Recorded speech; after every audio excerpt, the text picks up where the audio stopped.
Hello, gang. Hello. Yeah, it's that time of the week, folks. It is Workbench Live with me, Colin, Festa 67's workshop from eModels, and also from eModels, Foxx, the model making guru. Hello, everybody. Hello, yes, welcome. Folks, we are part of the official eModels build team, and we are here to entertain you for the wonderful folks over in Stoke. Or up in Stoke in my world, emodels.co.uk, your one-stop shop for all your model making needs. There you go, there you go. That was, wasn't it? Are you clearly feeling ill? Well, I've actually just got off the back end of a stinking cold over the last 3 or 4 days. I've just about got the ability to taste and smell things again. Yeah, so. You've had coldy-woldy, swordsy-kins type stuff going on, haven't you? It was just bungage and like cotton wool head, but there's only a couple of days. Bless you. I can taste things now. I had some egg chopped up in a cup earlier and it tasted like egg rather than just tasting like nothing. Oh, bless you. Anyway, welcome. If you can remember, keep it all nice, family friendly. Don't mention other retailers, and everything will go swimmingly, folks. Yes, look at that. See, profession, we. Swimmingly, I like that. Talking of profession, let's just have a quick looky, kids, in the chat. If you can let me know that audio and video's coming out nicely, I'll be muchly appreciated. Oh yeah, Jeff Light's already done it down there. Brilliant, Jeff. You are a lovely, absolute diamond geezer, mate.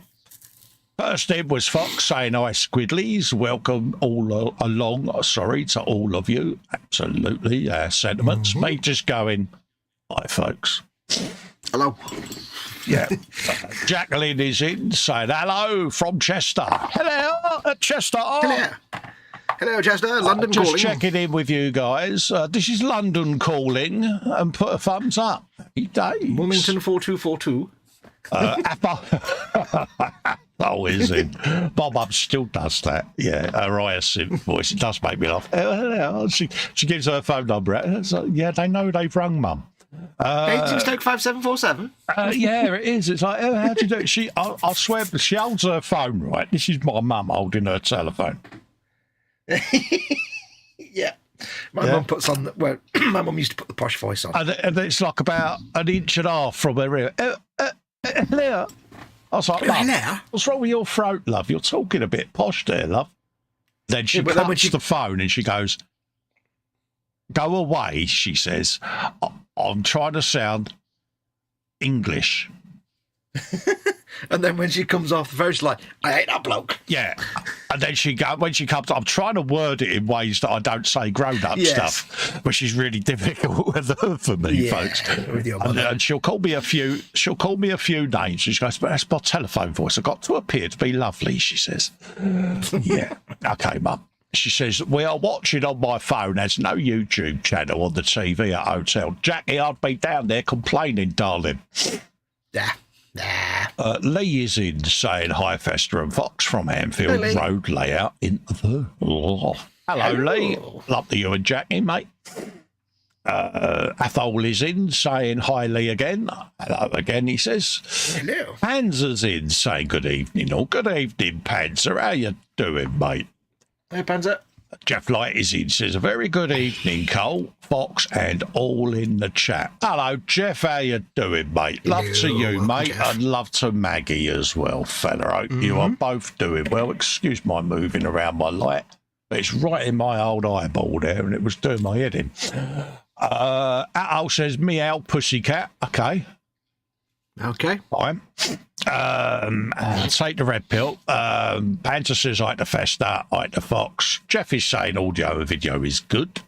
Panther says hello to Jeff, which is lovely. Sprue and Glue is in. He says, hi, Colin, Fox, and Chatlanders. Hello, mate. Hello. How you doing? Welcome.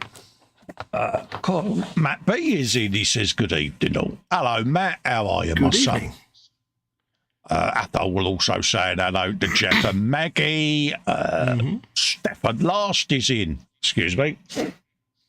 Says, good evening, all. We'll be AFK for a bit tonight, but we'll check in from time to time. A thumb has been upped. Good lad. Don't forget, folks. Remember that. Just gets people to come in and watch the show, and it pops the video up to more and more people, folks. So everyone saying hello to Stefan Last. Wolf Ritchie is in saying hello. Hello, Wolf. How you doing, mate? Hello. Nice to see you. See you. Nice. Everyone's saying hello to each other there, and the AMV is fine. Thank you. Very, very good. Happy as an Oggin slot. Dominic is in with his cuckoo going. Good evening, Dominic. Folks. Hello, Dom. How you doing, geezer? Bonsoir. Jeff Light says, hi, Matt. We are okay, thanks. Hope and trust all is well with you. Exactly. I do hope you're all keeping safe and well. eModels is in, and he's saying, Aldi, with an H. From a miserable East Yorkshire. Or just East Yorkshire. You got a bit of the old Stormy Kids going on up there, have you? Because it absolutely owned it down here, the Savo, mate. It was proper, you know, that rain where it's like, it just... Was it hooning? Yeah, a bit like in the Philippines where you're walking along in your T-shirt and jeans, you cross the road, you get to the other side and you're like a drowned brat. Yeah.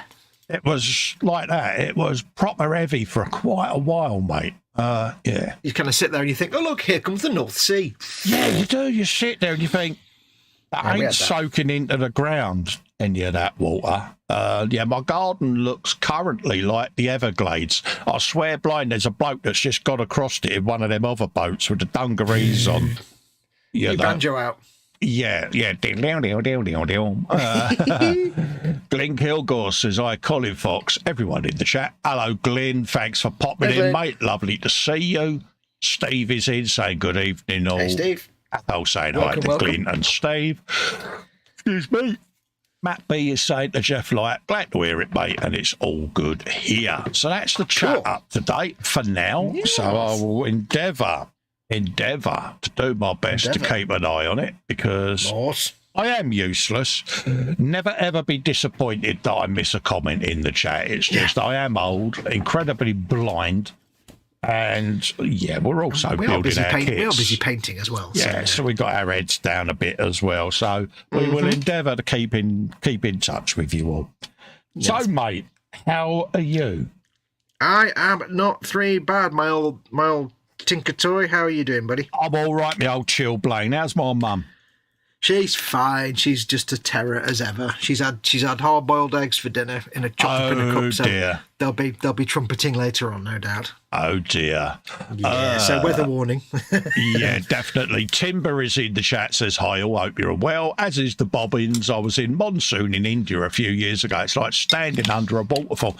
It was, Bobs, honestly, mate. It was like, yeah, it was like someone emptying a bathtub, mate. It's like, it was mad. My missus come in, mate. She looked like Alice Cooper. Yeah. I said to her, "Is it raining?" She looked at me and said various words to me that I'll talk to Fox about when we come off air. But it was so funny. Well, I had to go and get the bins in last night, and I thought, right, I'll go and get the bins in, and it just started hooning down instantly. So I was like, said to Mama Wolf, I said, typical. I say to go and get the bins, and it starts raining, and then it instantly stopped. Yeah. So I legged it outside. Got the bins in from halfway down the road because the binmen take them halfway down the road, and got them back in. The moment I closed the back door, it hooned down again. I'm like, that was perfect. Exactly, mate. It's like, you dodged a bullet there. It's all right for me because I've got a bald head. I just get my finger and go like a wiper blade on my head, and I'm bone dry again. But yeah. But my poor old missus, I did snigger, and it didn't help the situation. I was like, sure, if you call me Alice Cooper, I'm going to beat you. You should know by now, dude. Sniggering is never the right option. So I thought I whispered it, but my whisper mode went Alice Cooper. Yeah, you don't do whispering, Carl. No. You know that. No, because I thought it, I spoke it, and she just looked at me and went, "I'm going to go and dry my barnet, and I'm going to come down, and I'm going to beat you." Anyway. Whispering is like calling a breeze block a fighter jet. It's not happening. It is the order of things. Anyway. Let's. What are you doing tonight, Spud? Yeah. I am doing my little mini art Tempo A400 Lieferwagen. That I started on the last show, and I'm doing the little Milky Kids truck there. That's in the back page. I'm doing that bad boy. And the eagle-eyed will remember I went and built it different to the instructions, because the instructions, and I'll probably regret this, but I can't see how, but the instructions want you to do it all in little segments and then put the seats in and, build the body shell around it all. And I'm like, well, I want to paint it. So I ignored the instructions, dude, because that's what I do. You ignore instructions? Never. Yeah, and I've built the body shell as it should be, but I've done it with the roof removable. Let's just pop the axle off, because I've got all my little sub-assemblies. But I've put done your full it. Screen so people can see? Yeah, can do, mate. Yeah. Just pop that up. I've done it, now that it's all dry. I've done it in such a way that I can paint the body shell, because I shall put the roof on with a little bit of canopy glue, couldn't think of the word then, so that I can spray the whole body shell all the way around like that. And then when it comes to doing all the detail work, I could just lift the roof off like that.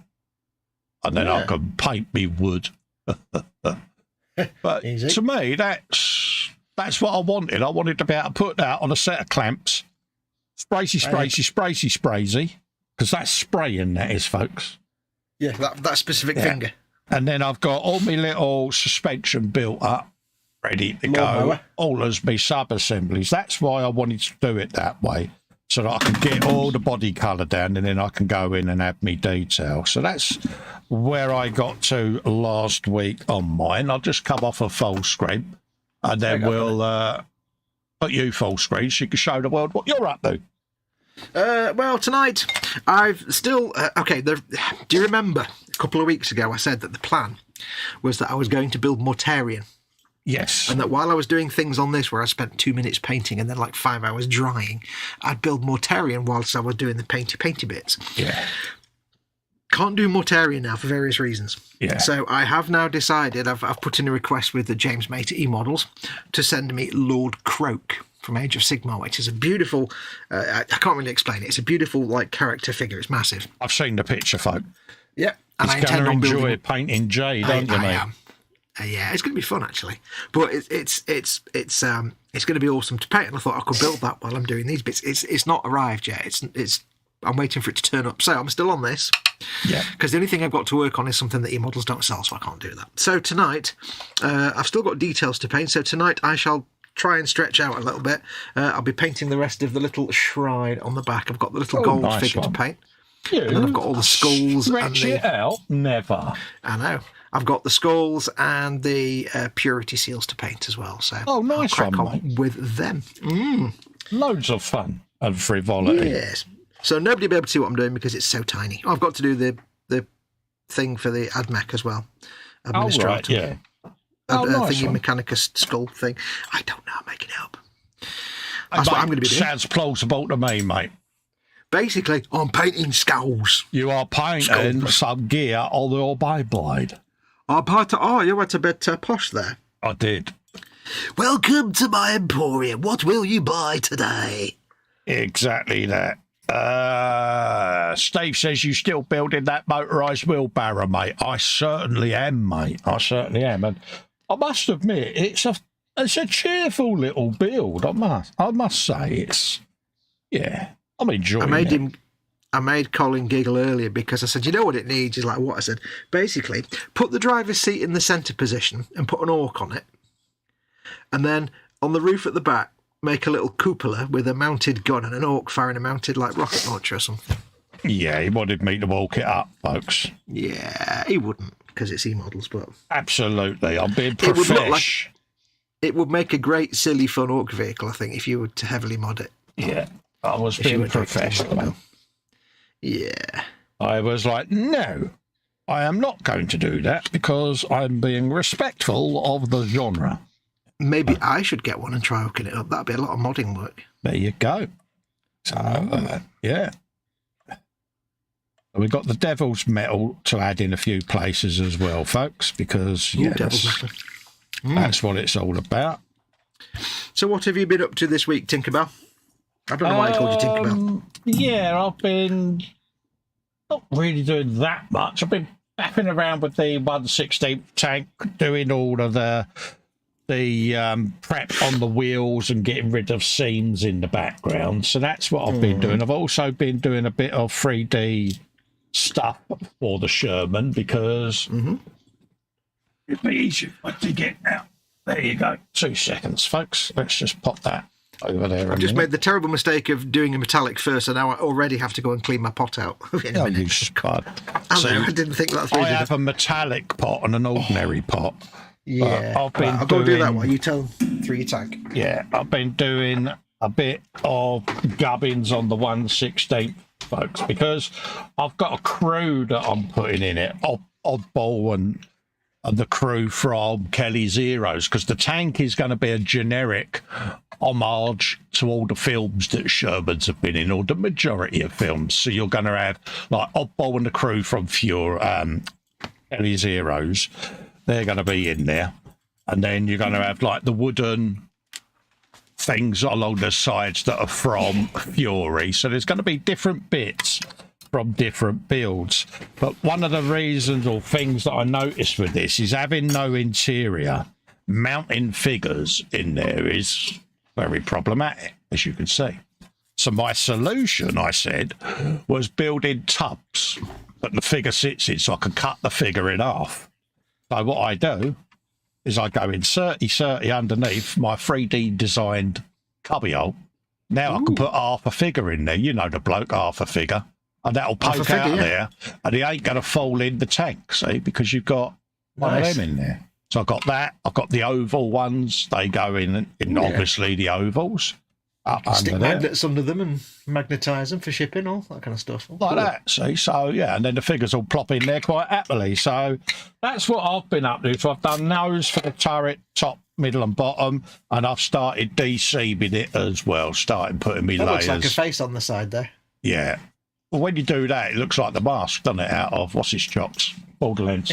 or an orc skull. Yeah, so that's what I've been up to, folks. I've been doing a bit of that off there, so... Yeah. Lovely. You know when you did those inserts to go in the turret, in the cupolas? Yeah. Did you just like measure them and then you knew how big to make them, or did you have to kind of print them and adjust them and do another size and fiddle, or did you just guess? measured them up, done me measurements, and then just CAD designed them, mate. Yeah, measure twice, cut once, mate. It's the old mantra, isn't it?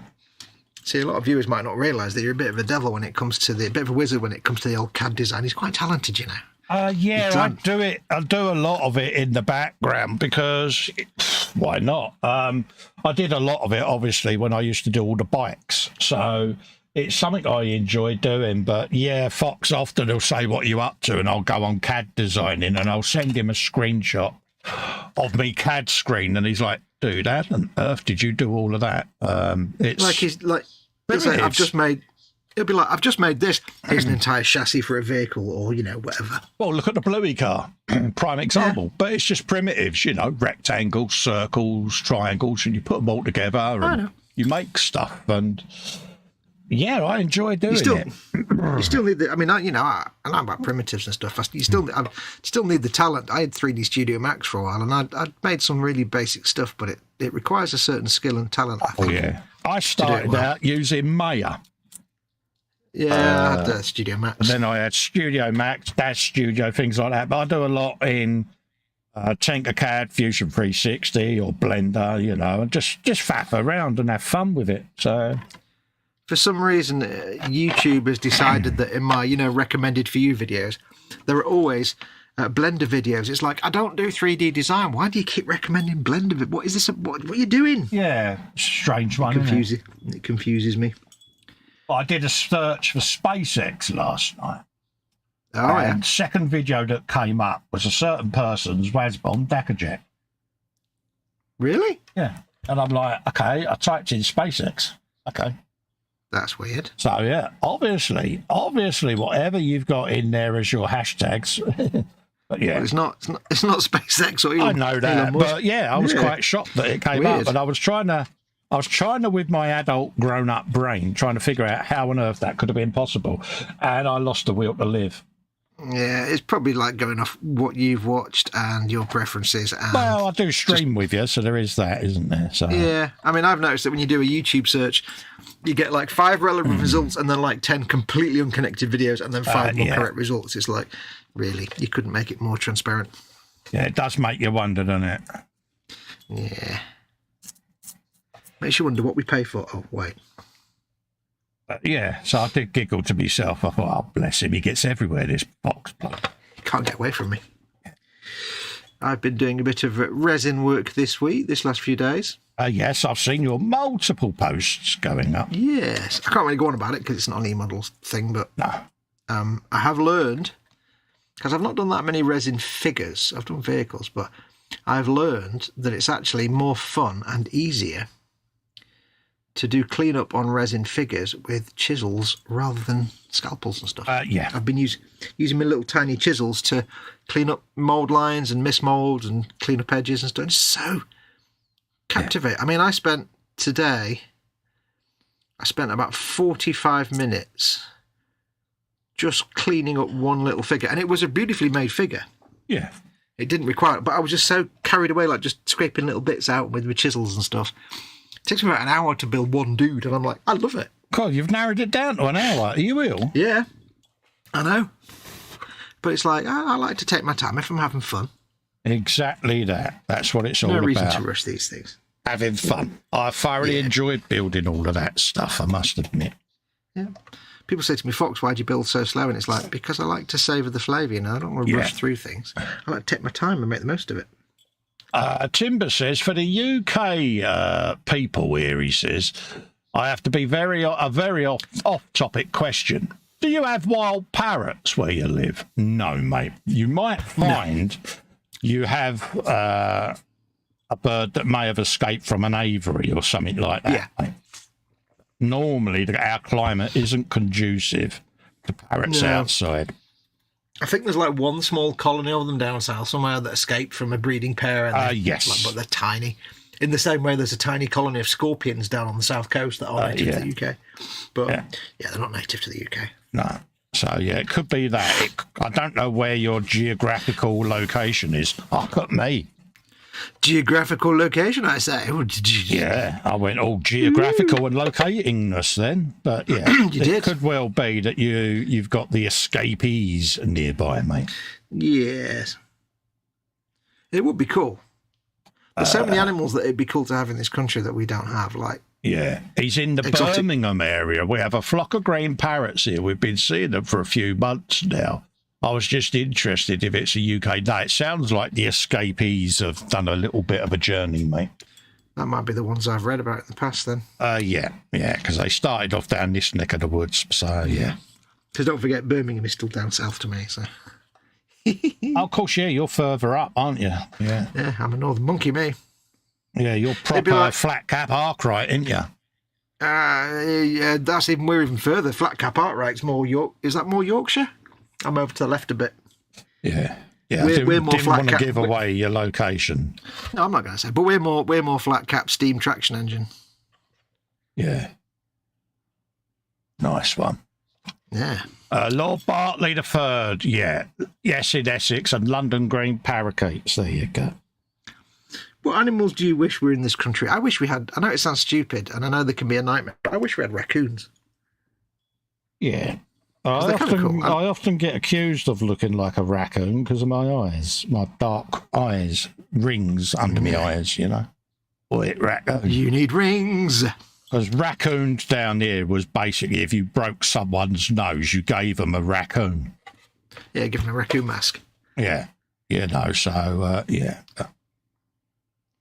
Did you know that the French name for raccoon is raton laveur? That sounded nice, didn't it? It sounded better in French, didn't it? Yeah. Well, the reason it's called that is because the word laveur means to wash. Yeah. And it's because they wash their food with their hands. They wash the food in their hands before they eat. Yeah. Yeah, but I thought everyone did that. I certainly do. Yeah, most animals don't. Right. I love the idea of, the animal that's lovingly called the trash panda being so civilised that it washes its food in its hands before it eats, even though it's going to be trash. Brilliant, isn't it? Yeah. Trash panda. This is the best name ever. Yeah. I need to paint that bit white, don't I? I honestly don't know about exotic animals, which ones I would want. I'd like some of the more interesting birds like they get into Australia and stuff. Yeah. Not Australian magpies, obs, but, but some of the more things like kookaburras and some of the other birds they get. Yeah. That sit on your window ledge and talk to you and stuff. Just imagine an ostrich walking past, couldn't you? You know what I mean? It'd be like, yeah. I honestly don't know. I do wish we had a bit like Kenya, that old natural safari area type wilderness, but we don't have that over here. That would probably be the nearest I would get. Is that sort of lions, tigers, wildebeest, and all, in a nice safari-style natural environment. I'd be well up for that. Nearest we get is Longleat, innit? The zoo place. But I mean, just living naturally. Living naturally would be mint, wouldn't it? You're like, see that over there? That is an elephant. I don't know if I'd like to sit in my garden and suddenly see a lion come up from the back of the garden and be like, Yeah, but I mean, there, a dedicated area of natural wilderness that they lived and stayed in would be mint, wouldn't it? Yeah. But I know there's a bit in Scotland where they reintroduced wolves, and that's cool. Yeah. Because funnily enough, if you've not figured it out, I kind of like foxes and wolves and things like that. I'd never have guessed, mate. No, you'd never have guessed. I suppose the clue's in the name, isn't it? Yeah. But yeah, I like all of that type of stuff, natural environment, and that'd be mint. There was an animal that was on Sky not long ago that they're trying to reintroduce, but I can't think of what it was in the UK. They tried to do beavers. Yeah. Up in Scotland to bring back the natural culling of the wood and stuff like that, and they'd keep the things growing nicely. Yeah. Beavers. And buttheads. See what I did? I see what you did there. I'll give you 5 points for that. Oh yeah, I thought that was pretty good. That was all right. I'll give you that. That was acceptable. Yeah. Was that acceptable brownie points, was it, mate? Yeah, I'll give you a couple of brownie points. What else? My fist and red is what I need. My fist and red. My fist and red. My fist and red. Get you keep my fist and red here. Freight for a pound. Right, so we got that going on. £4. Let's just make sure that is the side door, because that will be going on now. Side door, what's that secret you're keeping? I had to change the tune there for obvious reasons. You did. But I did it rather well, I think. Yeah. Don't forget, folks, many things to remember. First of all, bench and belly and beverage. What's on your bench? Doesn't have to be a model kit. Could be any kind of creative thing. What's on your bench? What's in your belly? What have you have or having for your dinner? And what is your beverage of choice at this moment? Exactly. Yeah.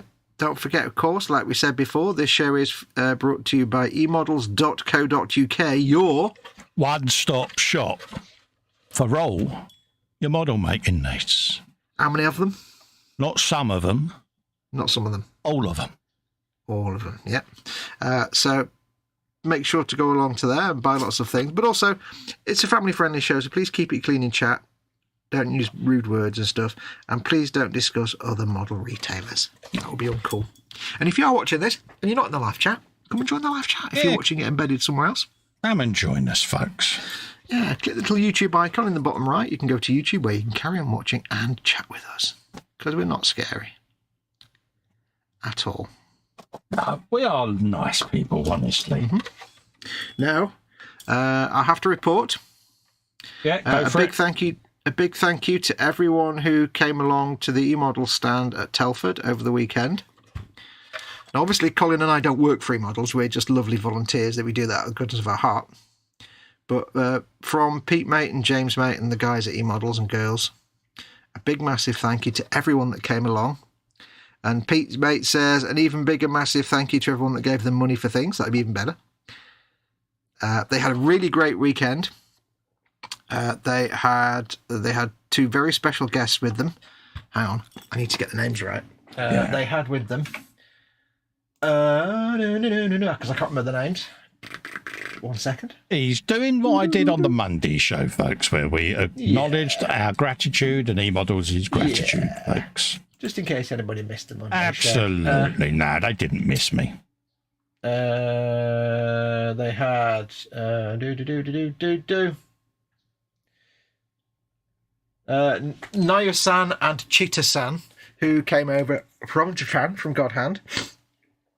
I hope I pronounced those right. Naoya-san and Cheetah-san. They came over very kindly and had a great time. And it was a good show. And they've already booked next year's Telford. Hooray! And a few other things as well. So big thank you to everyone that came along. If you are looking to pick up some God Hand stuff, they've had more stuff come in stock. They've got loads of stuff in stock. Bigly stock levels. So go wild, knock yourself out. But yes, a big thank you to everyone that came along. There you go. Pete Mate was really made up. He was like, he did really well. He had great fun. And bless him. I'll be posting it up on their Facebook and stuff later, but he tried to do a bit of what me and you might do, a bit of like video work. Yeah. And he tried to do that. Let's walk around the stall and have a quick, tootle around the show floor and show people what's going on. Oh dear. But bless him, he tried. I'll just say he tried. I think it's best if he leaves it to like the people like me and you. You was about to say the professionals, weren't you? Yeah, leave it to professionals who know. Yeah, bless him. He's there and he's saying, "There's a stand." Yeah. Then he walks around a bit and he's like, "There's a man." I'm like, "Oh yeah, we need to address this next time." You went all know-it-all still Steven Spielberg at him, didn't you? No, I was just like, "Oh, if that was me." He did, folks. But he did what he could do. He did what he could do at the time because they were busy. So I'll put that up later on there. It's a good little video. But yeah, it looks like they had a good time. Exactly. Pete and James are well made up that they had a good weekend. So because that was also, don't forget, that was their first ever show because they've never done any kind of shows before. They've never really been able to do like Telford and stuff like that before. Partially because of the way they warehouse the stock, it just wasn't it wasn't practical to take out a big chunk of stock over a weekend, but they can do that now. So yeah, my sentiments exactly. It was very made up.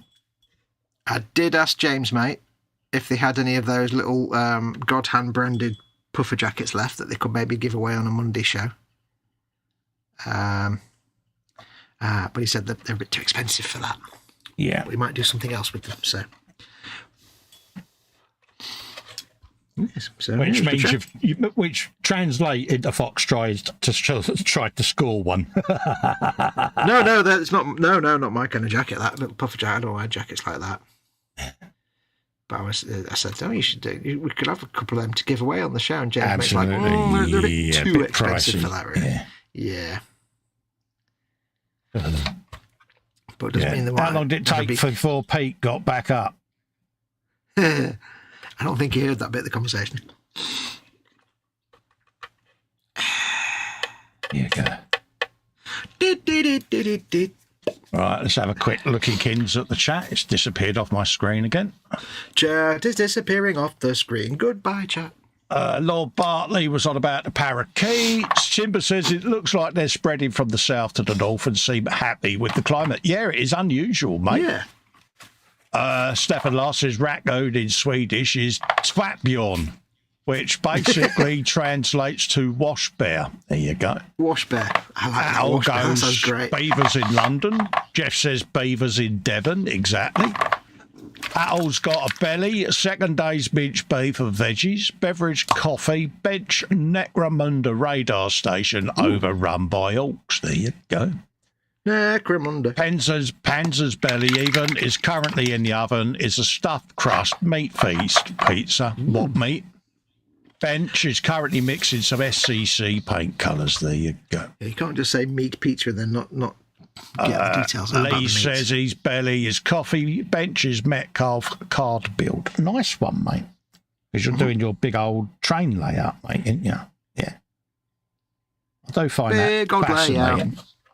Watching people do their train layouts. It is just an interesting little subject, isn't it? Lots of effort gone into that. Yeah. I mean, people mock it, but it's like, it's no different to us doing a dirty, great big diorama. It's just Absolutely, the same thing. Mate. As, as modelers, it's... I take me hat off to anyone that does it, mate. It's dedication. It's art at the end of the day. It's another bit of the hobby. Nothing to mock. Oh, yeah. Anyone out there that mocks it, you got the finger of shame. Yeah, I mean, think about it. We make a model, we stick it on a diorama and goes on the shelf and gathers dust. They ain't going to make a model, build a model, paint a model, and then it moves around and travels about, and it's really fascinating. Exactly. Yeah. I remember watching a Pathé newsreel because I found their YouTube channel. Yeah, I've got that on my watch list, Pathé. Yeah, found the Pathé newsreel, and it was of a gentleman in the 1950s, late 50s, early 60s, who built this big, massive, like, rail system in his yard, and he had a proper station and, like, ticket office and stuff in his shed and everything else. And he'd built all this stuff, and he's going, and this is Mr. Chumley Smythe, who's built this entire train station and works off the train schedules and all this kind of stuff, and his wife took involved, and his son was doing it. And I looked him up, and his son's still going, and his son still has the same setup, like 50, brilliant. 60 years later. Yeah, and he's like a legend in the local, like, train community. He's still going. I love all of that because it's proper old school, isn't it? Well, I remember we watched one, and it was about this gentleman who was building this, like, 1/20th scale boat in his bedroom in this, like, upstairs flat above a shop, and it was like about 12 foot long, and he had to knock through the walls. Yeah. And this is in, like, the late 50s, early 60s. And then Ted said, oh, yeah, I know that guy, or I knew that guy. Yeah. It's like, what? I just like the fact that some of them have, a bit like the old serving hatches in the kitchen where the door flips open and the train comes through it on the line into that room, and I love all of that. And it was great because he was like sat there in his little, like, ticket office bloke's uniform with his little cap, and then his missus was there in her little outfit doing the ticket office stuff. He was doing the switches and controlling the switch, and she was doing the ticket office, and his son was doing it. It's like they're just totally went with it. Yeah, go with it. Why not? Have fun with it. And it kind of went outside. It went under all these covered bits, and it's like, cool. Yeah. Garden railways is a thing down here as well. A lot of people are doing the garden railways with the proper sit-on chug-chug and all of that. And I love all of that. Yeah. It's just interesting. It's something different. Again, it's a different genre, isn't it? And I played one. So, yeah. I've just painted the wrong side of this cog. Oh, well. Yeah, and I watch his stuff. And there's a group of them that do it all on air. And it's just like, yeah, it's really that sort of late night where you can just sit back and chillax and watch it back, and I love all of that. It's just an interesting thing. I haven't got the space to do my own. If I had the space, I'd build one. Oh, God, yeah. But I haven't got that sort of room. As we all know, Rod Stewart's a big train guy. He's got a massive big train setup. As is Pete Waterman. Yeah. So, yeah, Rod Stewart's is notorious. It's massive, isn't it? They did a write-up in a magazine about it, didn't they? But Rod Stewart's cool, whereas nobody cares about Pete Waterman. Yeah. Not really. But yeah, he's been doing it for donkey's years, isn't he, Stewart? Yeah. So. Fair play. That's what he spends his money on. Good luck with him, mate. But it's proper New York skyline, isn't it? He's got the big skyscrapers and everything going on in there. I remember seeing photographs of some of the building, and there's like a bit where the rail went down. It was elevated from it, went down. You had these old like warehouses and stuff. Yeah. He'd obviously spent a long time just painting and weathering and making them look like real It's like, wow, it's just beautiful painting and weathering on the buildings. Fair play. It's like, you can't really mock it because he's doing better diorama work than we do. You're in celebrity company, Lee. Yeah. At the end of the day. But there are a hell of a lot of celebrities that have dedicated rail setups and things like that. And there are a lot of celebrities that are scale modelers as well. It is a thing. Yeah. Well, let's look at. I was amused to find that Henry Cavill. Yes. He of Superman and also played Geralt the Witcher. Yeah. Is a massive Warhammer nerd. Yeah. He plays Age of Sigmar. And he will be actually executive producing a Warhammer TV series for Amazon, apparently. We got an update from Panzer. He says exactly what type of meat is open to debate. He says it looks... Oh, is it? Yeah, it looks like ham, pepperoni and beef. It's probably horse. Panzer's asking... Sprouge says, is it roadkill? It's what web designers would call mystery meat, then. Yeah, match the photo to the photograph. It's that butcher's favourite killie pie, he says. Yep. You can't beat watching trains run around on a coffee table. Yeah, it's just something transfixed. Lee says, my hobby in the hobby room is 8 foot by 4 foot, and his loft layout is 26 by 4 feet. The clue is in the name, Anfield Road layout in the loft. It is exactly proper full up there, mate. Yeah. I'm surprised you haven't been raided, mate, because if the eye in the sky flies over and sees all that heat, it's going to think you're up to no good, mate. Oh, yeah, that's interesting. Yeah. They'll probably be able to pick up exactly what it is. But, yeah, we had an incident like that locally where someone had been doing a bit of gardening up in their loft. And, bit of gardening for profit.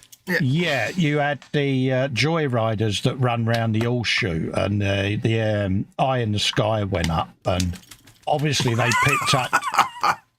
picked up this heat signature. Me and H heard this commotion going on across the street, and there was like 30 coppers with all the big ram and everything going in there, and it turns out that they had remembered what they had seen and then paid him a visit later on. Yeah, there was one not close to me, but there was one around here. It was in the local news, and they showed a photograph, right? And he was taken in the middle of the night by the FLIR camera on the helicopter. Yeah, and basically, imagine the painting is completely pitch black. The picture is completely pitch black. Yeah, apart from a car on the road, and then you see these dull grey shapes of like suburban semi-detached houses. Yeah. And then there's this like sun. Yeah. This like as bright as the sun glowing out in the middle of this black photograph. And it's just this house-shaped Yeah. house shaped, and it's like, yeah, there's you can't. Yeah, you can't disguise it. And You know exactly what's going on in that house. I mean, he lived there on his own. He lived downstairs, and all the rooms upstairs were all used. Business oriented. And so was the whole of the loft, you know. And they proper, he's gone on holiday for quite a while. Her Majesty's pleasure. Yeah, His Majesty's pleasure. Yeah, but it just goes to show you the lengths people go to. But I did think that was quite... what did he think? Because it was pretty obvious that they would be able to see it. But hey, you know. As my dad used to say, he's gone on holiday to Royal Pontins. Yeah. Yeah, he's gone to the Queen's Early Learning Centre. Early Learning Centre. PJ's in saying, good evening, Colin, Fox, and everyone in the chat. Hello, PJ. Good how you doing? eventides. Belly and Bench from Glyn is homemade chicken and vegetable pie with mashed potato, carrots, Brussels and Yorkshire puddings. Good description. Beverage, lemon and lime water. Bench just finishing up on the Ayashima DeLorean in 1/24th scale. Happy days. Matt B says, ooh, Warhammer TV series. Oh, it's there. There's rumoured to have been one for ages. They're supposed to be doing one based on the Eisenhorn stories, but that's been a good few years. I think that was through Amazon. Yeah. But there's also another one that's Henry Cavill's going to be executive producing. At first he thought he was going to be in it. At first he thought he was going to be in it because he's such a Warhammer nerd. But apparently he's just going to be one of the producers or directors. It'll be a live action thing. But as is always the way with Warhammer TV stuff, it just disappeared off the radar. So who knows if it'll ever get made. Stefan Lars says, have you been to Miniature Wonderland in Hamburg, the world's biggest model railway, a total of 15 kilometres of tracks and about 1,000 trains in constant development? It's amazing. No, I haven't, mate. Lord Bartley had parakeets for 20 years. He says, I'm 30 miles from London and they're mostly in cemeteries where it's quiet. Yeah, we get a bit of that. Everyone's saying hello to PJ, and PJ saying hello to Panzer even. There you go. Yeah, don't they have a population of them in that? What's that big famous cemetery where like Marx and all the other people are buried? Highgate. London. Highgate, that's the one. Yeah. Yeah, they have a population of them there. Yeah, they do, mate. Yeah. Then in Highgate, yeah, I'll stop there. I think as long as they can survive the cold winter, they'll be fine. Yeah. And obviously they can because they've thrived. Yeah, they're obviously doing their bit, aren't they? Yeah. Fair play to them. Yeah. It's a thing, isn't it? It's a parrot, isn't it? Yeah, we could do with some cool Australian birds, some kookaburras, some galahs. Yeah. Kangaroos would be fun. Watch them bobbing around. That'd be fun. Yeah, till they disembowel you. Yeah, so I was with the negative waves. Although, to be fair, you could be like, sorry, boss, I can't come to work today. Why not? Well, there's a kangaroo in my yard right outside next to the car and I ain't going outside. Exactly. Okay. Of course, the good thing is, if we got a load of Australian non-lethal wildlife, like the cool stuff that isn't going to poison you or eviscerate you, it would mean then that we could all justifiably get like big pickup trucks, like get utes with rhubars and lights and stuff proper like big utes with all of that going on, shark mouths, or kangaroo mouths even, or whatever. Yeah. Oh, that'd be good. See, there was method to my madness. Yeah, we could all justify big, hairy Australian pickup trucks. Yeah, you cleaned that up, didn't you? Yeah. Well, I'm desperately trying to be honest. Yeah, trying. H will tell you, you're always very trying. I mean, trying even. Those that are interested, yes, I am still good. Oh, I don't like this. I don't like this now. I know. It's been, what, a fortnight now? It's not right. There's something just not right going on here. This is the longest period of time that I have been good, mate. The longest period of time you've not been in trouble, and it's making me unsettled. It's making me unsettled, and it's not even me. Yeah. Oh, I'm so nervous, mate. I would be.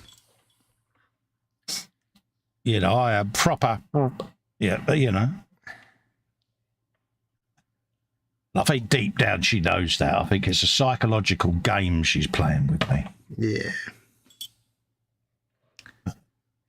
And she's winning hands down, to be honest with you, because, yeah. Yeah.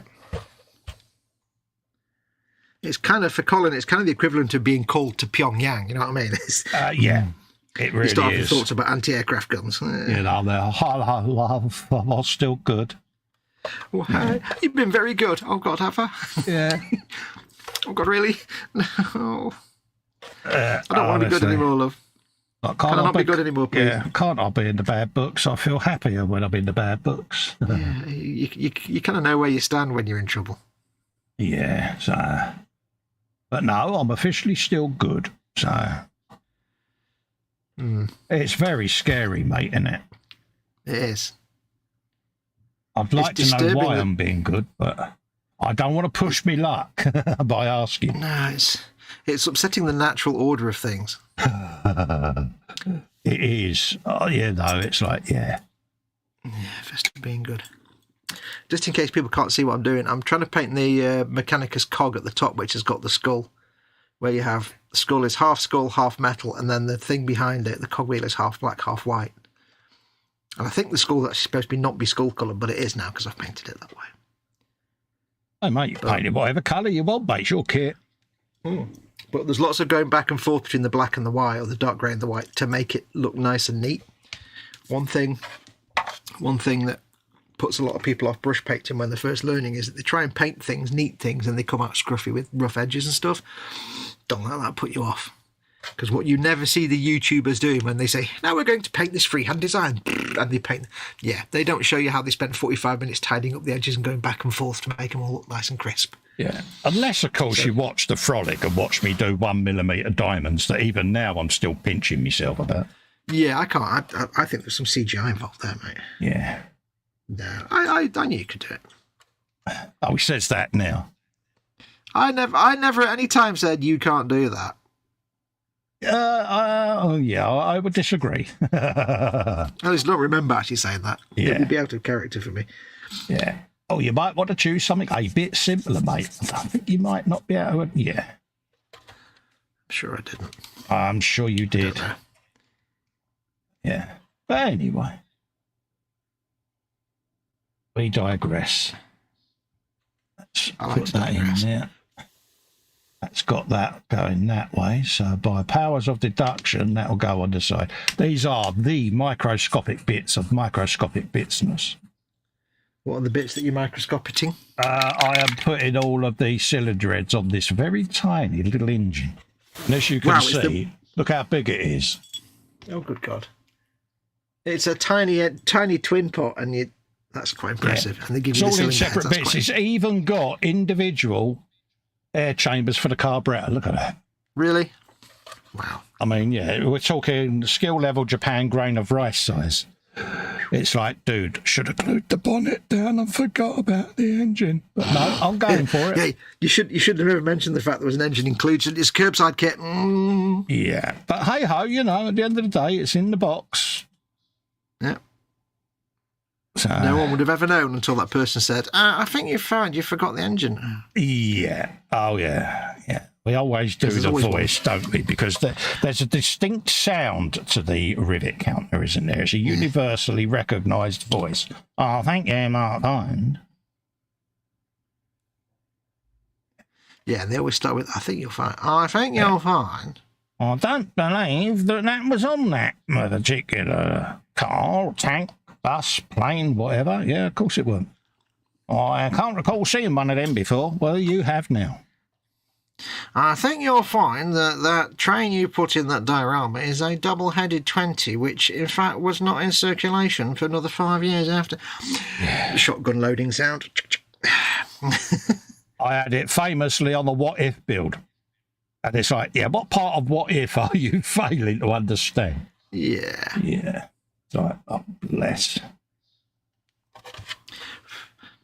I always say to people, if your sentence would feasibly work by if what you're about to say would work perfectly by prefixed by "I think you're fine," then just don't say it. Yeah. I have been looking through my reference material. Oh, have you now? There we go. Nothing beats a determined rivet counter. Well, I can think of various sporting equipment, but I've never understood why they do it. I've never understood it, because I would never dream of doing that to someone. I see a model, I look at it and I go, they've executed that build really well. Look at the finishing, look at the painting, look at the detail work. I'm not interested whether it's historically 100% accurate. I'm looking at the work of art that they've created. That's what my focus is on. It's a bit like going into an art gallery and being unhappy that the impressionist painting is, a bit blurry and not very realistic. It's like looking at a Picasso and going, I think you might find that a human being doesn't look like that. Yeah. I think you'll find that most women have eyes on both sides, not all on one side. Yeah. So... Well, they tend to be the kind of people that have the skill but not the art. Yeah, I like to describe them having skill but not talent. So I describe them. They're a law unto themselves, folks, but a unique breed. Unique is in the chat. What's your most famous rivet counting experience that you've had? Obviously, keep it family friendly.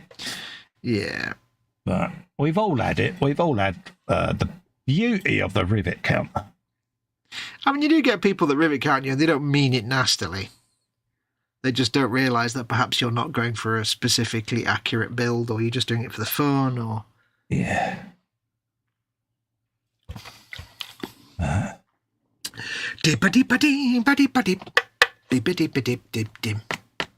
Right. Bit of tidy up on the old Zandri dust, then we can do our shade. Look at you with your Zandri dust and your shading. Well, I'm trying to save some time, a little bit of time. I know me saving time. I was going to say, Well, I'm trying to do both the bone and the parchment for the purity seals, basing in Zandri dust. Then I do a wash, and then I can use other colours to then build up the colours, so the bone looks different to the parchment, but they're all based on the same colours. So I'm going to get all these blocked in, and then we'll do a wash of Agrak shade on the purity seals. So proud of you, And we'll do a wash of Seraphim Sepia on the bone. This is why you're a guru, But you do know what paint it means I get to use. Let me move the microphone. You ready? There you go. There you go, folks. He's getting a bit of Ushabti bone out. I get to use my Ushabti bone. I could just sit and listen to Duncan Rhodes say Ushabti bone over and over for like hours. Yeah. Good old Duncan. Yeah. And another handy tip for beginners out there, brush painting, if you're struggling to get nice, neat, crisp edges, don't panic, especially on tiny little details, because if you're doing any kind of washes or shades or anything like that, it will hide all your sins. All of them. Not some of them, folks, but all of them. So if you've got two different colours that come up against each other, like a red thing there and a bit of gold trim, and you've got this edge and you can't cut, don't panic, because when the shade goes down that edge, it'll just hide all that. It will hide it like a professional. You're a professional. Do a bit more Zandri dust on those skulls. There you go. Right, what have we got? We got his pot to go on the side. Ding dong. I don't know about the efficacy of having actual human skulls in the back of your tank structure, but I'm guessing they're real and not artificial. Yeah, it does make you wonder why they went that route, doesn't it? It's all about the skulls. It's all about the skulls. You can never have enough skulls. In the world of Warhammer, it's gold and skulls. Oh, yeah. It's all about gold and skulls. I do like a bit of gold. Little bit of bling. Don't hurt anything, does it? It does help that Retributor armour is a beautiful paint to paint with. It's the most it's the dogs, isn't it? Right, I shall let that dry for a minute. I shall be back in one moment. I've got to make a ladyship of brew. No worries. Yeah, all right. See you in a bit. What am I doing? I hear you all say. I am putting on the world's most microscopic little canister on the side there. Had I have known he was going to go, I would have chose to do this in a minute. But so apologies if I'm a little quiet. I'll do a bit of chat, Dolly, in a second. But I just want to get this little canister on the side there. I could have used me tweezers, but I find with me, because I'm an all-or-nothing gripper, everything will ping out me tweezers. So, yeah, it don't always go well for me. I've got it reasonably where I want it, and hopefully I could lift it up with me scalpel a bit and get it to locate in that rectangular lug. It could go well, or it could go really badly for me, so we'll see how it goes. Think like that. It's gone on there. Now I can straighten it up because it's a bit Michael bent now, isn't it? There you go. Have you a bit of that. But that is tiny, folks. Look at that. To get a bit of an handprint going. Teensy weensy tiny little things. It's a wee little component there, folks. I'm going to let that just sit there like that. Let's have a looky, kids, at the chat. Nick Gorkov is in. And hello, I think, in Russian, I do believe. Panther says, I do believe there are a couple of ostrich farms here in Scotland. I think there is up there, mate, isn't there? Lindsay's Builds is in, saying good evening, everyone. Good evening, Lindsay. Lovely to see you in. Hope you're keeping safe and well. Steve says they're forecasting a winter storm to hit the UK around the end of November, bringing 3 centimetres of snow per hour. Let's just wait to see if it happens. Yeah, it's all to do with this iron jet stream of vortexes and stuff, isn't it? A lot going on up there in the big old stratosphere. Padser says, what are you painting and what type of paints? There you go. He says, car engine detail at the moment, and he's using Tamiya. And then Panzer says, I would suggest AK brushes for Tamiya paints. There you go. Glenn Gilmore says, okay, he says, many thanks. I'll have a look at those. Absolutely. He says, look for size 1 and below. Exactly. The more detail you can get in there, the more, yeah. He says his favourite one has been a MIG Products, Marta Kolinsky, size 7, yeah. Glenn says, I currently have some Pro Art ones. Not sure if they are cheap, but they seem to be okay. Exactly.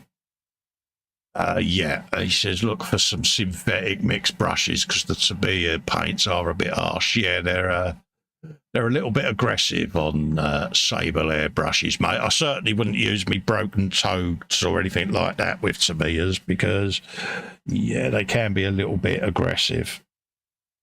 Right, what have we got next, he says. We got that to go on. We've done that. Got an air filter to go on imminently. So we'll have a bit of him. Again, world's tiniest components, but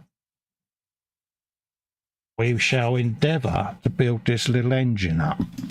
I am returned. Because we'll have this as sub-assemblies and all of that. So, here you go. You a bit of that, my son. I like the idea they give you so much detail on a tiny little engine. Yeah, you wouldn't believe it, mate. And that's only part of it. I've got all of the little tiny mechanisms, levers, linkages, all of that not to go in.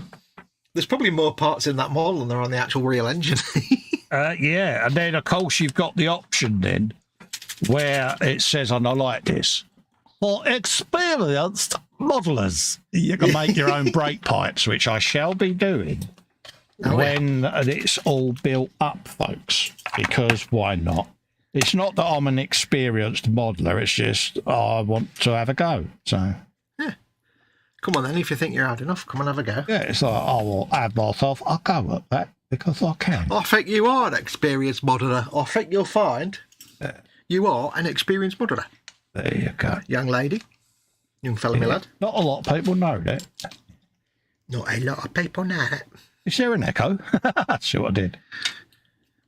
Not a lot of people know that.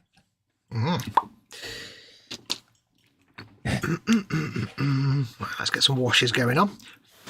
All the washes. So many washes. A bit more welding. We shall do the Agraxy Earthshade for the purity seals. Yeah. Which are basically parchment and wax. Look at you, your seals of purityness. Mm-hmm.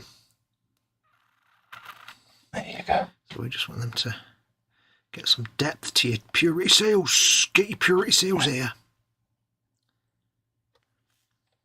And then I shall also put it on the cog at the top.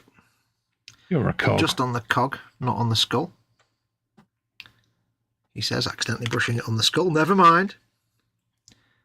Yeah, but you can do your back and forth, back and forth, back and forth. Yes. Well, this will put a nice shadow around the edge of the cog and tidy up that edge, but also it'll put a shadow around the edge of the skull. Just give it some depth. Helps. And I can bring the colours back in a bit when the shade's dried. He's good, isn't he? He's good, folks. I have my moments. He has his moments. I need to leave it propped up like that now. Hang on for a minute. So I'll do some chat bullying in a second. That's right. I just got the chat up to date, mate. In that case, I'll sit here and twiddle my thumbs like a professional. And then I'll get some Seraphim Sepia. Ooh. Oh, nice bit of Seraphim Sepia. Yeah, which is a slightly more reddy brown. And it's great for bone. There you go. All right, no, it's a bit of bone. Yeah. Little shabbity bone. Yeah, so we're going to go over the skulls. Skulls. Skulls are skulls made of skulls. Go over the skulls, just so they've got a slightly different tone to the other stuff that's got Agrax shade on it. You don't want it all looking the same, because that'd be rubbish. Yeah, that'd be a bit pants, wouldn't it? Yeah, you want to... And the good thing is that the shade you use can just make all the difference. Even if you use all the same colours with like two different things, just using a slightly different shade can give them a slightly different base and therefore it looks different. And I forgot I need a different shade again because I need some Reichland flesh shade for my gold. Last bit of gold. Reichland flesh shade. Can I find it? Reichland flesh shade. I don't know. Where is it? Oh. There we go. And this just makes the little statue in the middle of the temple stand out to all the other gold on the tank. See, the other gold's had Agrax Surshade, but this gold's going to get Reichland fresh flesh shade. So it looks like different gold. Mm. I do like shades, they're so good. Go and pick this. If you've never used them, go and get yourself some shades. They're just great. They're just washes, but they're just you've got to have all of them. Not some of them, you've got to have all of them, folks. Yeah, they can make all the difference. You can use them as the final step, or you can use them as I'll be using these as like a shadowing and colour tone, and then I'll go back and do highlights and layers later on. Was it a moonlight shadow? Don't you dare put Kate Bush in my head. That was Mike Oldfield, wasn't it? Moonlight Shadow. Yeah, but it's Mike Oldfield and Kate Bush, isn't it? Isn't it? Didn't she sing it? I don't know. I don't think it was Kate Bush. Or maybe not Kate Bush, but it was somebody like that. It was him and... Him wasn't and it that woman a lady. Oh, no, wasn't it the woman that does all the musicals, Sarah Brightman? Oh, God, it's even worse. It's even worse. I refuse to have Sarah Brightman in my head.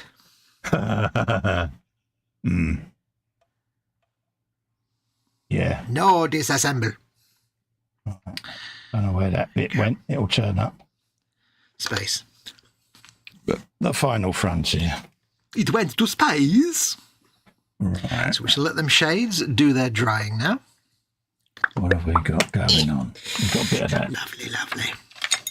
So now is a good time to, I don't know, give me things to read in chat because I've got nothing else to do for about 10 minutes. That's him. Where did you get up to all of it? Yeah, I did say that I had got up to chat dollying, mate. Panzer says Mike Oldfield and Maggie Riley. Oh, okay, I've never heard of Maggie Riley. There you go, mate. I don't want her in my head, though. I can live with Mike Oldfield as long as it's Amarok. It's the only album of his I like. Amarok's a great album. Everyone should listen to that. Itty bitty bitty bitty bitty. Hey, right, so leave that to dry for a moment. Is it a massive moment that it's been left to dry for? It is a big fat moment. I can put some shade on this area. I've still got to do some more black on this area, haven't I? Where is my null oil? Bring it to me. There.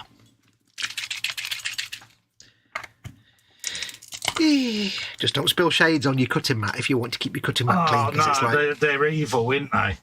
Yeah, if you get shade on your cutting mat, it's stained for all eternity.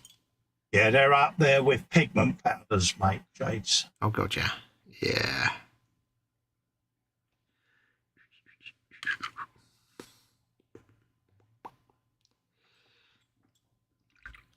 I keep leaning over the bench to wash my brush out, but the pot's right there under the entire model that I'm just painting. What you like?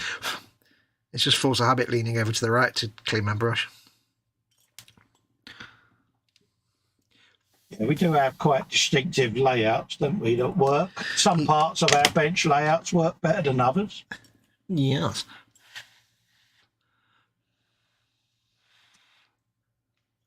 What are you doing? I am hunting for a bit that fell on the floor, as I said, when I was getting down on the floor, dear. Oh, I didn't hear that, but Yeah. I did wonder if you were on the floor looking for something. Yeah, I am, mate.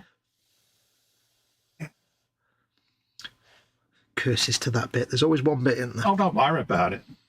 Overtly an emergency, but I just know I had it on the mat. So it's not a big bit. I can scratch an engine mount. It's no biggie. Mm. Nothing wrong with that. It'll turn up. Probably stuck to me foot. Stuck to your foot. Yeah. Trouble with tiny tinsy wincy pieces. Yeah. Well, like- don't forget, of course, you do have massive hands, which means little bits disappear into your hands as well. Yeah, but I normally use my little bits tub, but yeah, got kind of distracted, so not to worry. Ooh. It made me stand up. Aye, that's good. Oh, Now, don't forget, folks, if you are interested in building the kit that Colin's making, the 10 little Lieferwagen, there is a link in the description below the video there certainly is. where you can pick that up just for yourself.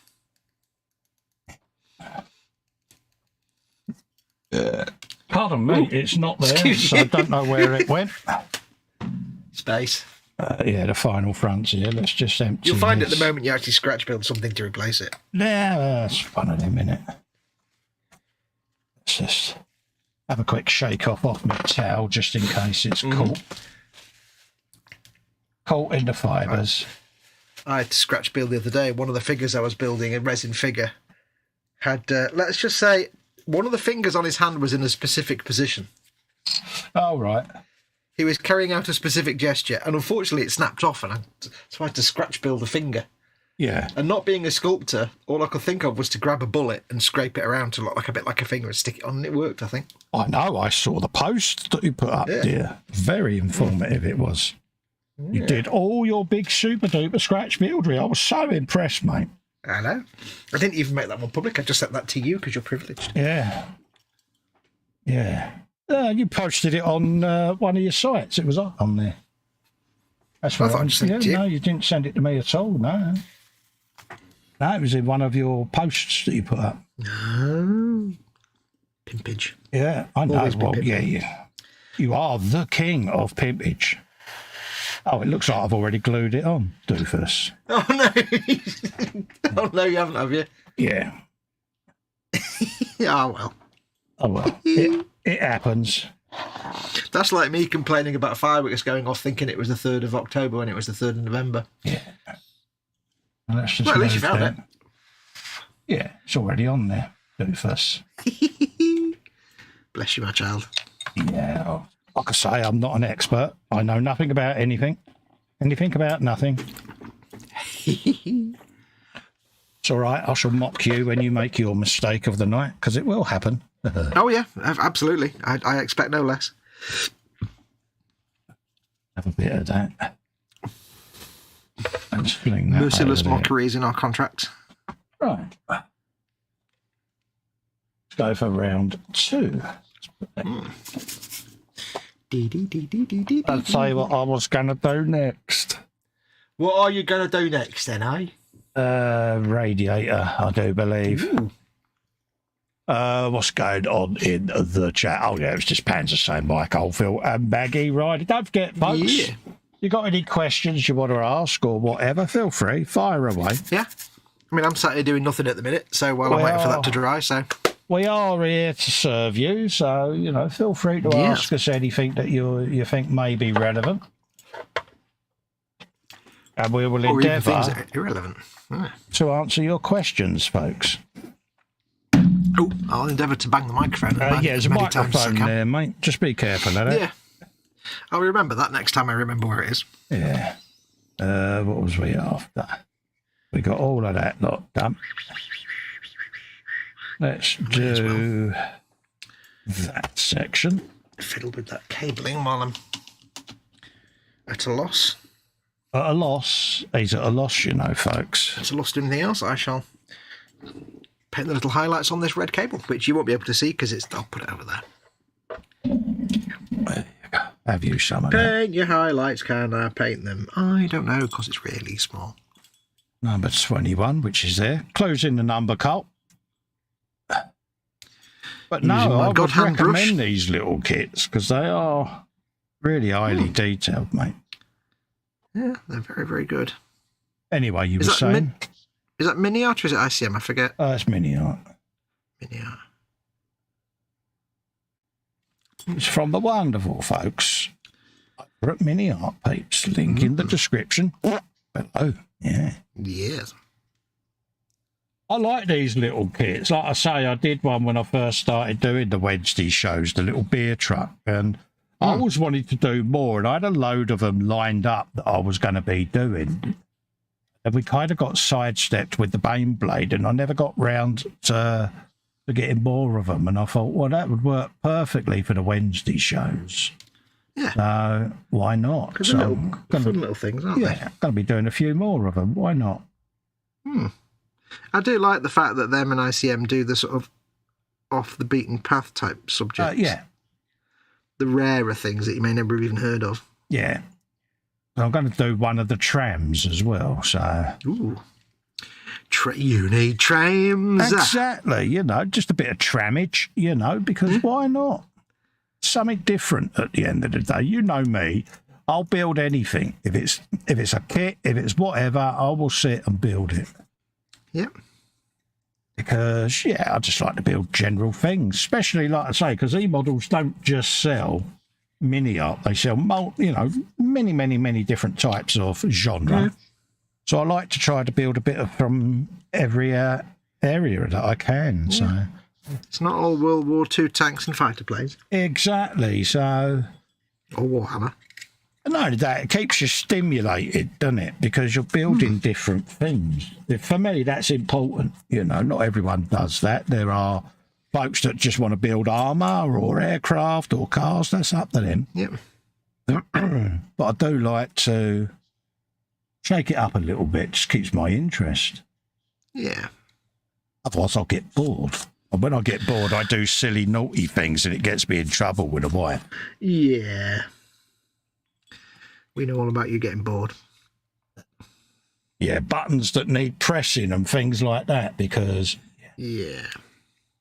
See, I'm kind of open to building anything, really. I know I won't build shiny things. I won't do, like, sports cars and shiny fighter planes. I was going to say, yeah. Yeah, no, because it's like, I have no interest in that. I can't do clean, nice, shiny things, because I don't find them interesting paint jobs. Because for me, the fun is in the weathering and the making it look used. I was going to say, so when did that change? No, I've always been open to stuff. But what I tend to do is, I tend to, like, because I get bored, I get bored really easily. Especially when I'm doing a build for someone else. I tend to stick to whatever's interesting me at the time. Yeah. So it might be, for X amount of time I build one thing and then I'll suddenly start building something else. Right now I'm on a Warhammer kick, but it's not going to be forever. Yeah. But, it's anything that makes me go, oh, I fancy building that. It's just, I'm not going to do shiny things because it's not what my strengths are. I don't enjoy it. It's not fun to me, so I wouldn't put myself through that. Yeah. Right. It's not my area of preference. That's not a real word. Oh. Right. So B28. B28. Yeah, he was in defiant mode in the chat last night where he was trying to get in to build everything, and me and Chris were putting something. And it was, I don't do this, I don't do that. And then he comes out on there and goes, I'll build anything, No, I said that in the thing. I said as long as it's not shiny. That's the thing. It's like I know what I don't enjoy doing, so there's no point in putting myself through something I'm not going to enjoy. Yeah, I know. But... I know where my strengths don't lie. Yeah, but I don't care about that. If someone said build, I don't know, blah, blah, blah, and it went wrong, it doesn't bother me because at the end of the day, it's something different, isn't it? But then that's just me. That's just... Yeah everyone's different. Different ways. Exactly. Evil Sun Scarlet. I'll get you to build a shiny car at some point. Nah. Wild Rider Red or Evil Sun Scarlet? Ooh, Wild Rider Red.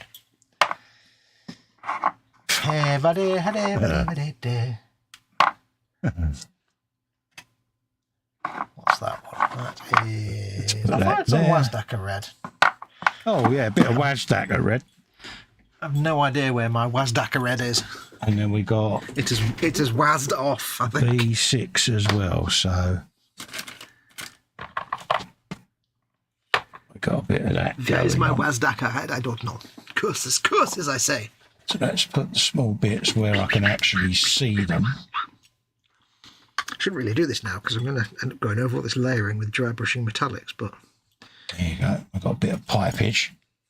What's next is that bracket there, number 6. You're a bracket.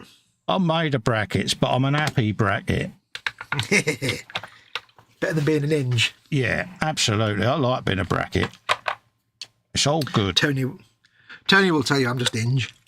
Oh, Tony, yes. The legend of Tony. Mm-hmm. One of the nicest blokes you'd ever want to meet. God bless him and all who's sailing him. Mad as a box of frogs, though, but he is a lovely fella. Absolutely. And no matter how determined you are to behave yourself, he will have you creating havoc because he just exudes mischief, doesn't he? Yeah. He's like Loki, but if Loki was a nice guy, but also still a god of mischief. Yeah. But not evil. We like Tony. A very dear friend.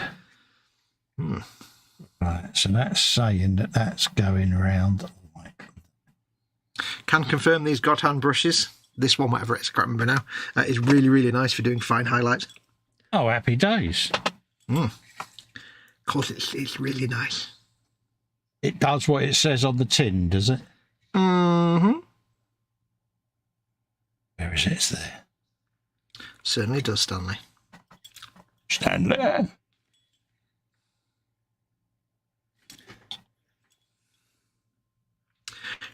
Let's try and get that in there. It says optimistically. Yeah, so there's a bit of fake 3D-nality on those cables. Oh, is there now? A bit of fake. Just to make it look a bit more interesting than just a red with a black wash, which is a bit flat and lifeless. It's not super realistic, but it's realistic enough. That's good. Yeah. I mean, the one thing I kind of likened my painting style to is kind of slightly impressionistic meets concept art kind of style. Nice blocked out colours and not too many fine details because I just can't do fine details. Our very own David Hockney. No, that's flat. He's got very flat style. Yeah, I wasn't going to go into art critic mode. I just threw his name in there, but yeah. I did my A-level art history thing on David Hockney. Oh, nice one. I do like his art. At least I did at that point. One of his first artists to universally use acrylic. Indeed.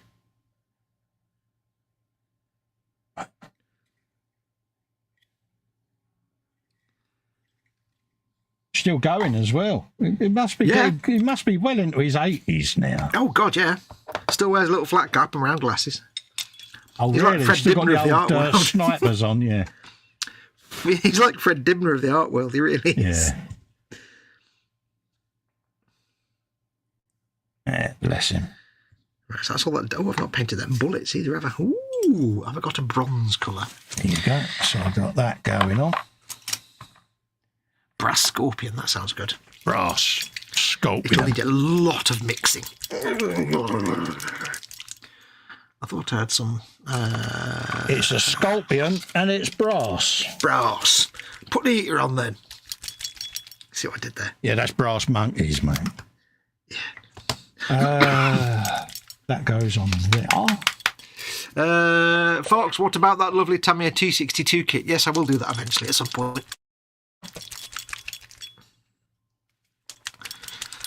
I started that. He started. You will like the so tram, he'll says Panzer finish. to you. Yeah. Yes. Panzer says you will like the tram. Oh, yeah, I've got it in my wish list, mate. It's on the radar, Pans, because, yeah, it's just something I wanted to build, mate. PJ says belly pork loin chop and chips with peas and wheat corn. Ooh, bench 148 Airfix Gloucester Javelin beverage beer. Nice. Get in there, my son. And Go For It painting is in. Hello, Go For It. Hello, go for it. How you doing, mate? Lovely to see you in. Hello. Yes. It's nice to see you, and nice. Brass scorpion may be a little too dark. Let's give it a proper stir with the stirring tool. There you go. So we've got a bit of rad E8 going on. That is my stirring tool. Right. Let's just put those there. We can get all of the small bits. Those down for a minute, Carl. It's a bit too dark at the moment. Actually, maybe. what we can do is we can put them just over there. Where'd I put them? Yeah. Like that. Just want to keep these bits from getting squished by my canister hands. And yeah. Right. We have got Rune Lord Brass, that'll do. tubage. Rune Lord Brass, that's the colour I'm looking for, A what? I think. Rune Lord Brass. I want a brassy colour for the heavy stubbers shells or bullets. But Brass Scorpion's a bit dark. Yeah, it's good colour though. Yeah. I don't want to always growl. Oh, my Rune Lord Brass is just solid. Oh, that's no use at all then. That goes in the bin. Curses. Do I have any more Rune Lord Brass? Balthazar Gold. Don't have much luck with your paint, do you? A lot of it does go off. Well, that Rune Lord Brass is about 18 years old. Oh, It's right. about 10 years. I got given it by someone. They gave me a load of their paints because they weren't going to use the Citadel paints anymore. And it was dead old. Maybe some Balthazar Gold. That's different enough, I think. Got any hyenas? Yep. Or is that too bright? I don't think I actually have any. Note to self, Actually, you've just quoted a Citadel paint colour. Gehennas, you Damn have, and I've got Gehenna's Gold there. That's a bit too Too light bright, actually, but yeah. it might work as a highlight on the Yeah. Balthazar Gold. I just happen to have Gehenna's Gold there. it. Just as a bit of a light source. Yeah, because I'm looking for a nice brassy colour that's not, it's like an ammunition shell, but to make it different from the gold that's all over the rest of the tankularity. Never have too much gold. No. I like a bit of gold. A little bit of gold. Now, people will complain because I'm putting metallic paints on my wet palette, Oh dear. but it's literally just the wet palette for this painting session. So, and it's just got tissue paper underneath it, which will get thrown away at the end of this session. So, I'm sure no one will complain. I wouldn't normally do metallics on a wet palette if I was planning on keeping it for more than this painting session. Yeah, I tend to use my little homemade wet palette for me metallics, and I know then I keeps it all separate because Yes.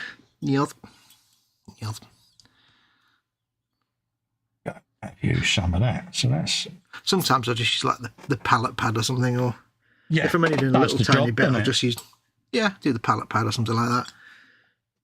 But if I'm going to be painting for a little bit, I don't want it to all run out within minutes. Get these shells painted.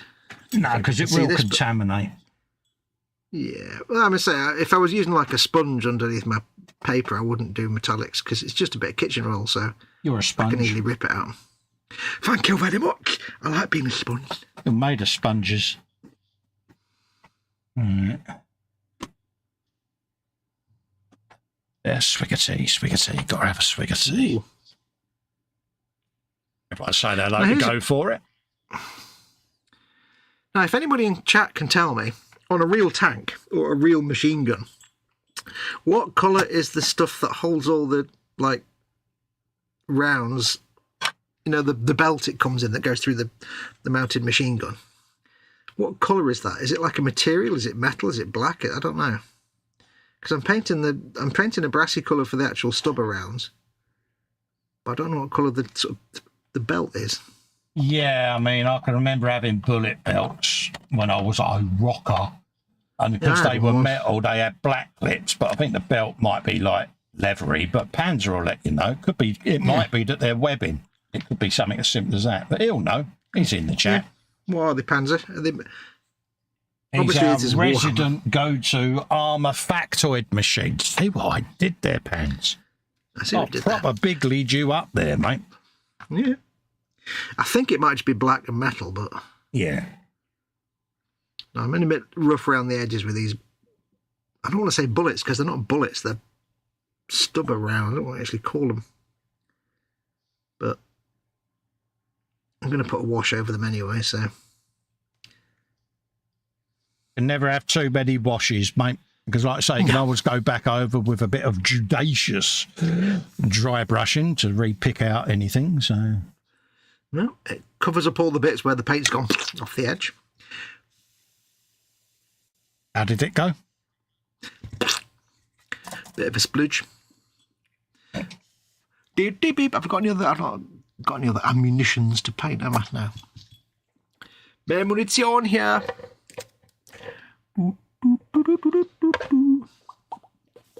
Jim Pingy day today. Panda Fox belts could be canvas khaki or lynx black. Okay, well they look more canvassy than linky because they're kind of round. And I've already got khaki for the main colour of the tank, so I might do them a slightly greeny khaki then, something like that. Thank you for that, Panzer. Absolutely. Told you. I too as well had, bizarrely, the ammunition belt when I was younger. With emptied casings. Oh yeah, I've still got it rolled up in a box up in the attic somewhere. Yeah. It was the most uncomfortable thing to wear ever, especially when you put it on a cold winter's morning. Oh, Also, if you sat down and you had ones with still had the tips on them. yeah, that was. You either get stabbed in the stomach or in your intimate feminine area, one of the two. You could very easily end up doing the Michael Flatleys, which at the time weren't known as Michael Flatleys, but you'd end up doing Yeah, it could go very wrong very quickly. it.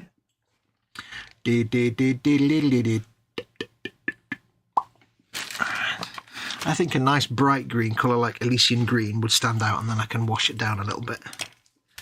Got any moat green, or is that too bright? All these paintings you're listing, I've got them here on my little palette Damn thing. it! I've just realised what I'm doing. I need to get out. No, that's too bright. That I think a dull green like Elysian. Yeah. What else have I got? And then I say if I put a shade over it, it'll darken it a little bit. Or Wah Flesh. Oh, Wah Flesh is a bit blue. Lauren Forest would be nice. Lauren Forest is a nice dull olive drabby green colour. Apparently she's a very nice girl. Yes. Lauren Forest. Here all week trying to fish. It won't That would be a disintegrating link belt, says Panzer. Cool. yeah, it just pings all the individual little bits off, doesn't it? As it's been fired, Yeah. I do believe. Apologies if I'm distant. I'm actually stood up at the moment doing some stretches. So. That's all right. Good lad. Good lad for doing the stretches. I can be good. Yeah. I would guess with the Astra Militarum, it's whichever would be cheapest and easiest to make. As in either metal or canvas belt. Probably canvas belts. It's the Imperial guys. It's the Empire we're talking about. They're going to save everything. Yeah, how big a caliper would their weapons be? Because on a Baneblade, what's a Baneblade? The size of a rather terraced house, isn't it? Yeah, I don't know. I mean, I would guess probably that the stubber shell is probably about a foot long and about that wide. The shell is probably about the size of the Baneblade model kit, so Yeah. I don't know what ammunition stubbers use. I know it's regular kinetic ammunition. It's not like a bolter. Oh, right. It's not yeah. bolters are like rockets, more like explosive rocket grenades. Stubbers are more like bolter, but stubbers are more like bog standard kinetic machine guns. I like the name Stubber. It's great. Yeah, it's proper, isn't it? Last time I heard the word stubber was when I was a kid going on the Route Master buses, and they used to have the stubber on the back of the chairs. Do you remember? Back in the day when you could smoke on buses. I have no memory of such things, but Yeah. And it was a big old chrome block that was screwed to the back of every Route Master bus. It's like, yeah. all right. You used to always find when you got on a bus as a kid, you had the applicable or, Coke can rolling up and down the aisle of the bus. Always. On every Always. journey, every time it went up a hill, it would roll back towards you, and then it would roll the other way. And, Yep, always you'd have the Coke can rolling up. yeah, dinking on the seat, sitting like. I used to love And it was going never on them old route and it was buses. always Coke. It was never Pepsi. No. Not in the 70s and 80s. Oh, And it was never ever the sort of cheap, cheerful Panda Pops or anything like that. oh no, it was always- the official one, mate. And it was the It was old. always Coke. It was the old flat edge cans as well, not like the modern stackable ones. It was the oldie ones. I have one here in my cabinet. Yeah, A can of and they cherry used Coke to- from 1980 something. I used to roll up and down. And honestly, they was there. You could watch the can disintegrating and decomposing type of thing. Great memories. Yeah. One of my fondest memories of childhood was the old Brute Master buses. I remember doing things like being on the upper deck, right, of a normal, regular, like double-decker bus Yeah. on the way home from school, and having to get off the bus, Right. but you time it wrong, and just as you get to the top of the steps, manhandling especially at the end of term when you've got to take all your books home with you and you forget and leave it to the last day, you've got like 50 tons of books in your bag. Yeah. And you got this big heavy school bag, and you get to the top of the stairs, and the driver swings a left, and you're like, oh, flip, and you're flying around down the stairs. Then And you used to have that big old Parker coat that your mum had bought you, yeah, where you took 3 steps before the coat moved. Yep. The immortal words, "You'll grow into it, love." Yeah. it's that thing. If you sat on the bottom deck, you'd always have the joy of watching someone just like burst from the stairs yeah. as they kind of miss the last couple of steps because they're struggling and he's going around a corner really fast, and they've got a big school bag. I swear blind, if I still had that coat, I wouldn't fit into it now. No. Honestly, it was, I don't know who she bought it for, you know what I mean? But certainly wasn't little old me. We joke about it now. She often goes, "Do you remember that school coat?" Yeah, I remember it, man. I don't think actually. I didn't have. I always wanted a parka. I think I had a parka when I was very small, like under like 7 or 8 years old. But Oh, right. I always yeah. wanted one when I was older and never had one. Yeah. Now I'd actually quite like a parka. Cool, yeah, I can imagine they're not cheap now, mate. Oh God, no. I mean, look at the price of a pair of DMs nowadays. You're looking at about 140 quid for a pair of DMs, Fox. Oh really? I mean, That's mad. the last time I bought any clothing, footwear, was about a week before lockdown in 2020, and I went to buy some combat boots from Manchester. Yeah. Some second-hand German army combat boots, which I've worn once. Because as soon as I bought them and got home, everything got locked down. You couldn't go anywhere. I was like, Yeah, well, it was money well spent. exactly. I mean, I've got formal footwear for like weddings and stuff like that, but I don't go out anywhere. So what's the point of me having a closet full of shoes? It's no point, is there? Right. Now, I've done I don't know if you'll be able to see on camera. I've done the stubber shells in the Go full screen, geese. No, they're too small. You wouldn't see them anyway. I've got them there. I've done the shells that are in the ammunition bin. They've got the green strip down the middle. Yeah. For the whatever it's called, the thing. Yeah. And now I'm going to put a little wash on there to darken them down. But I'm not going to bring back, and then I'll go over the green again to bring back the green in the middle. But I'm not going to put any shiny highlights on them because I'll do all the shiny highlights when I've put the matte varnish on at the end. Oh, there you go. Yes. Yeah. But this will cover up any little goofs where I've, perhaps painted the wrong bit. I think I'll do Reichel and Flesh. Oh, no, actually, I think I'll do... I think they're about the right... I think they're about the right colour of brass, so I think I'll just do some Agrax Earth shades, because that won't... Take a breath. Retro Rabbit is in, saying hi, everyone. Hello, Ooh. Rabbit. How you doing, mate? Hello, buddy. Hello, James. There you go. And everyone's saying hello to Retro. Carry on, dear. I just didn't want to ignore the... No, that's fine. I was just muttering to myself what shade to use. Yeah. I thought whilst he's there, I would acknowledge his presence. Yes. Agrax will darken them without making them look too more red or anything like that. There you go. It goes around the edge of each bullet and hides all my painting sins. You're a bullet. Thank you very much. We're made of bullets.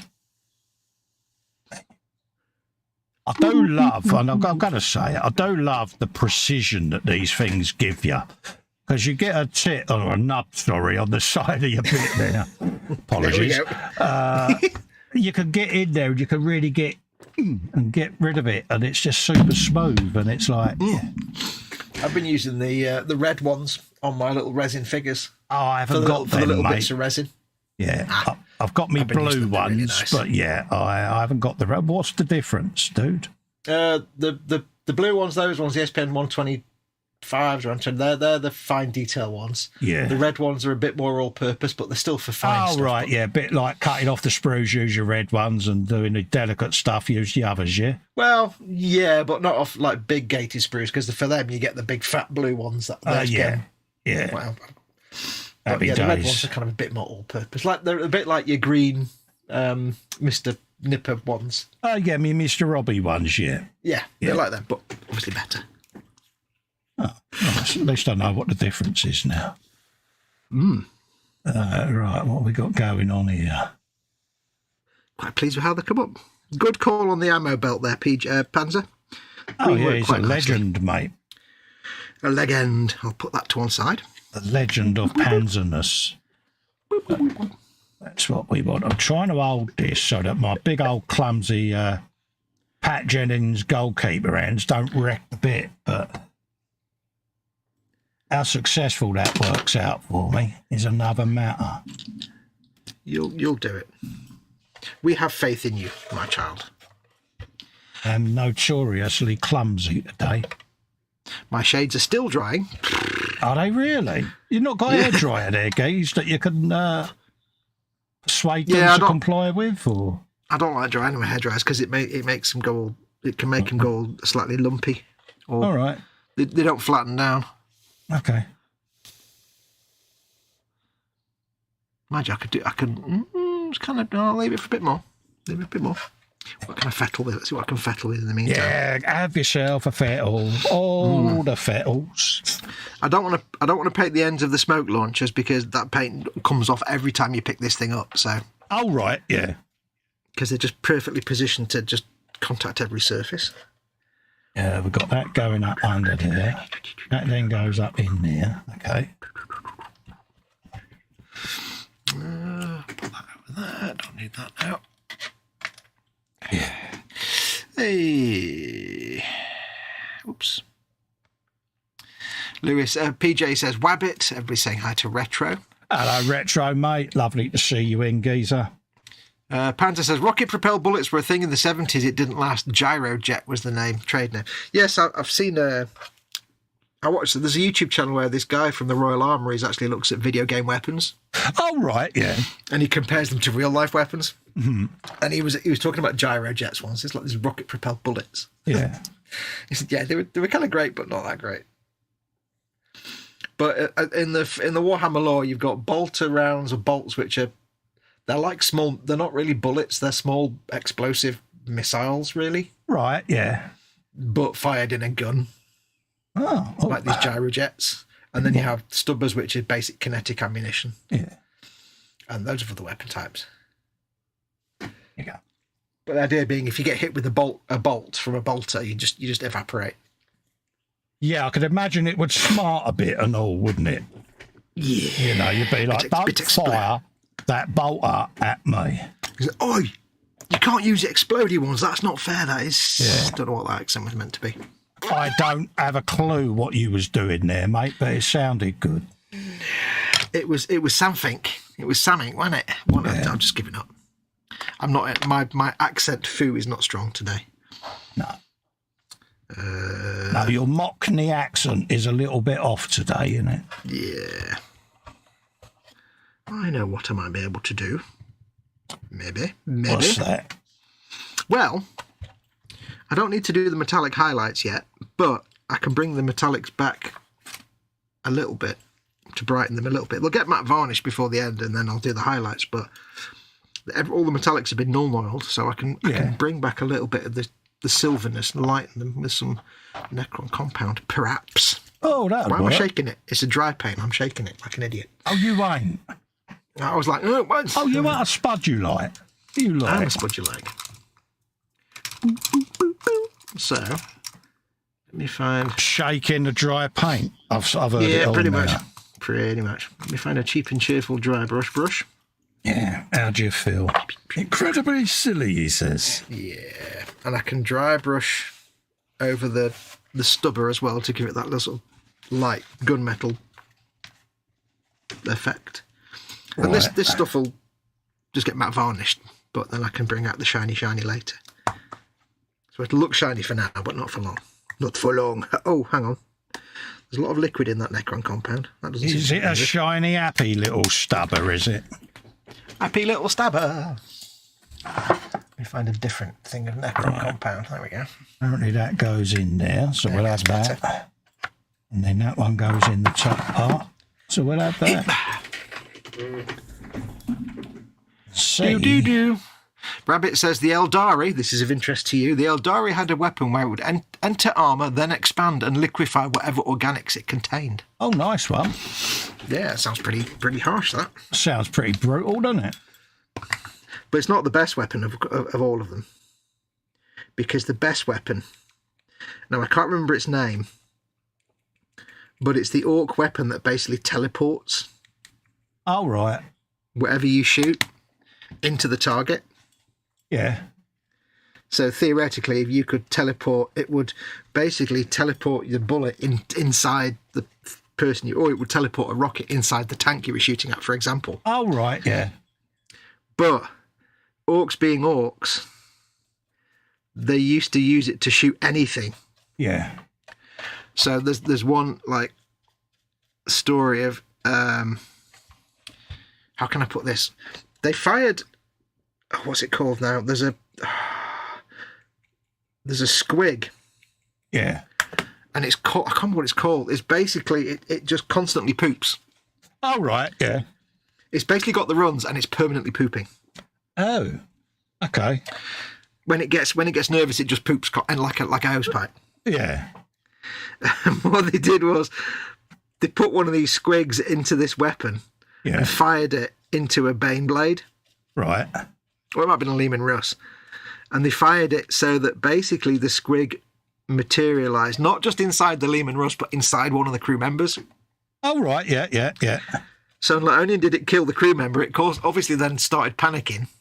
Yeah. so it started pooping everywhere. And yeah, that's got to be the best weapon, I think. Yeah. Poor squigs. Poor little squigs. Yeah. I like squigs. Squigs have got to be one of those things. If ever it could be real, it would have to be squigs. Oh, yeah. I like squig. Squiggly beasts. Right. So we got that pipe. Apparently goes all the way over there. Where's it come from? The side. That would be the clue. Colt, it comes from the side. Compound is working. So I've got my tweezers of lockable grippiness because, yeah. I think my Necron compounds might be a bit past their prime. Oh, really? I have had them for a very, very long time. Yeah, they seem to be more... If you leave them for like years and years, they can end up going a bit gloopy and not a dry paint right, anymore. yeah. Just because they pick up moisture from the air and, you know... I think they're too old.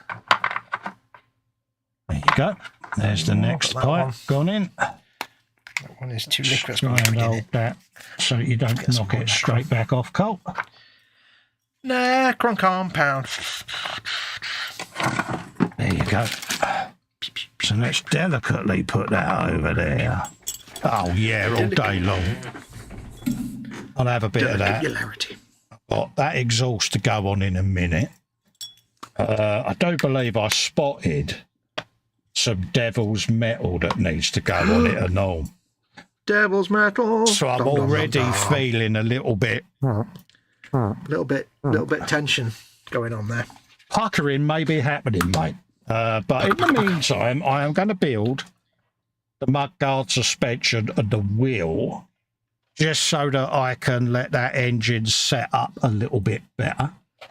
Mm-hmm. Because, yeah, it's all about sub-assemblies, folks. And my good friend PJ is an avid sub-assemblies man, and it does work, folks. So, yeah. Sub-assemblies.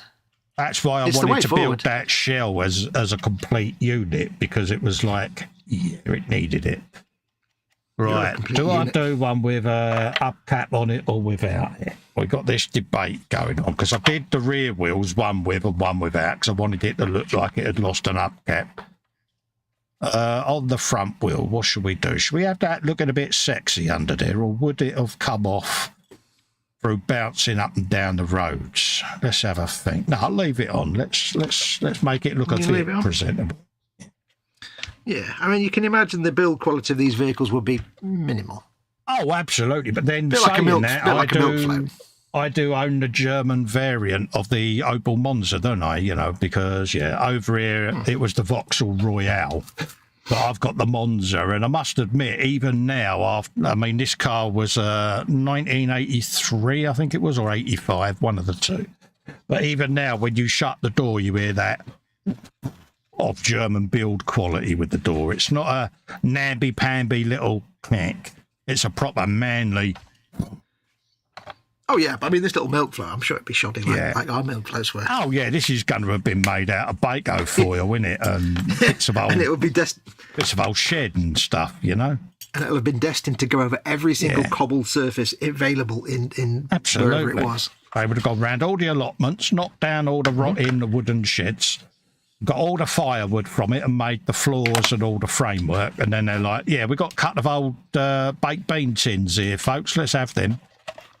Not that anybody will get this reference, but it seems to me the kind of vehicle that would have Jacques Tati riding around in it for comedy purposes. Yeah. I can just see him going across some little path as he's being a postman or whatever. Yeah. Jacques Tati.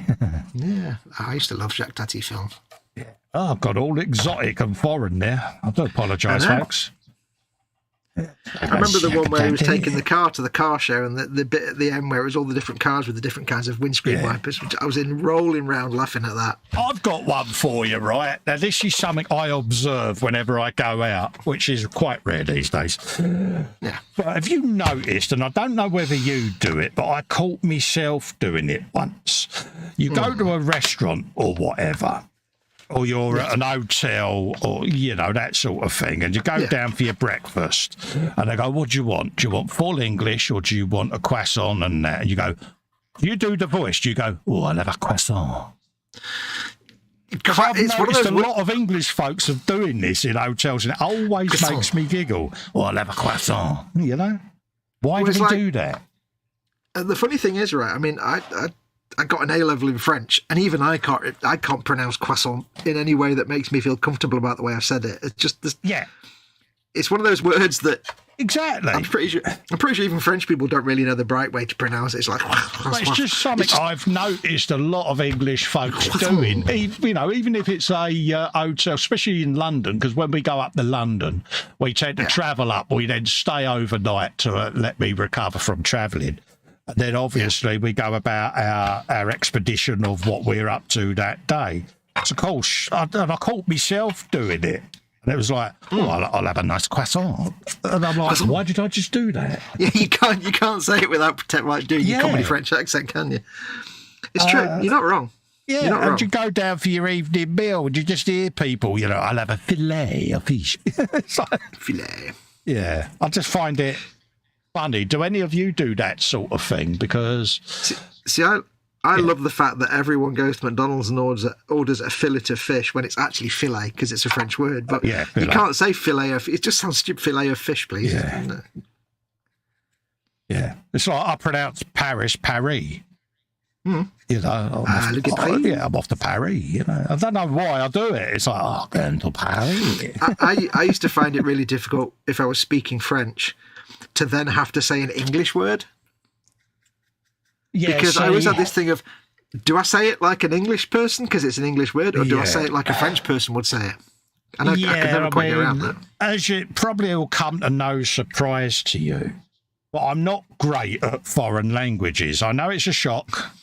I'm going to have to sit down for that. Sorry. I know what? there's people out there that are going to be, no, really, Cole? I've heard you speak Swedish and Dutch. And yeah, I'm not great with foreign languages, or international languages, should we say. Who'd have thunk it?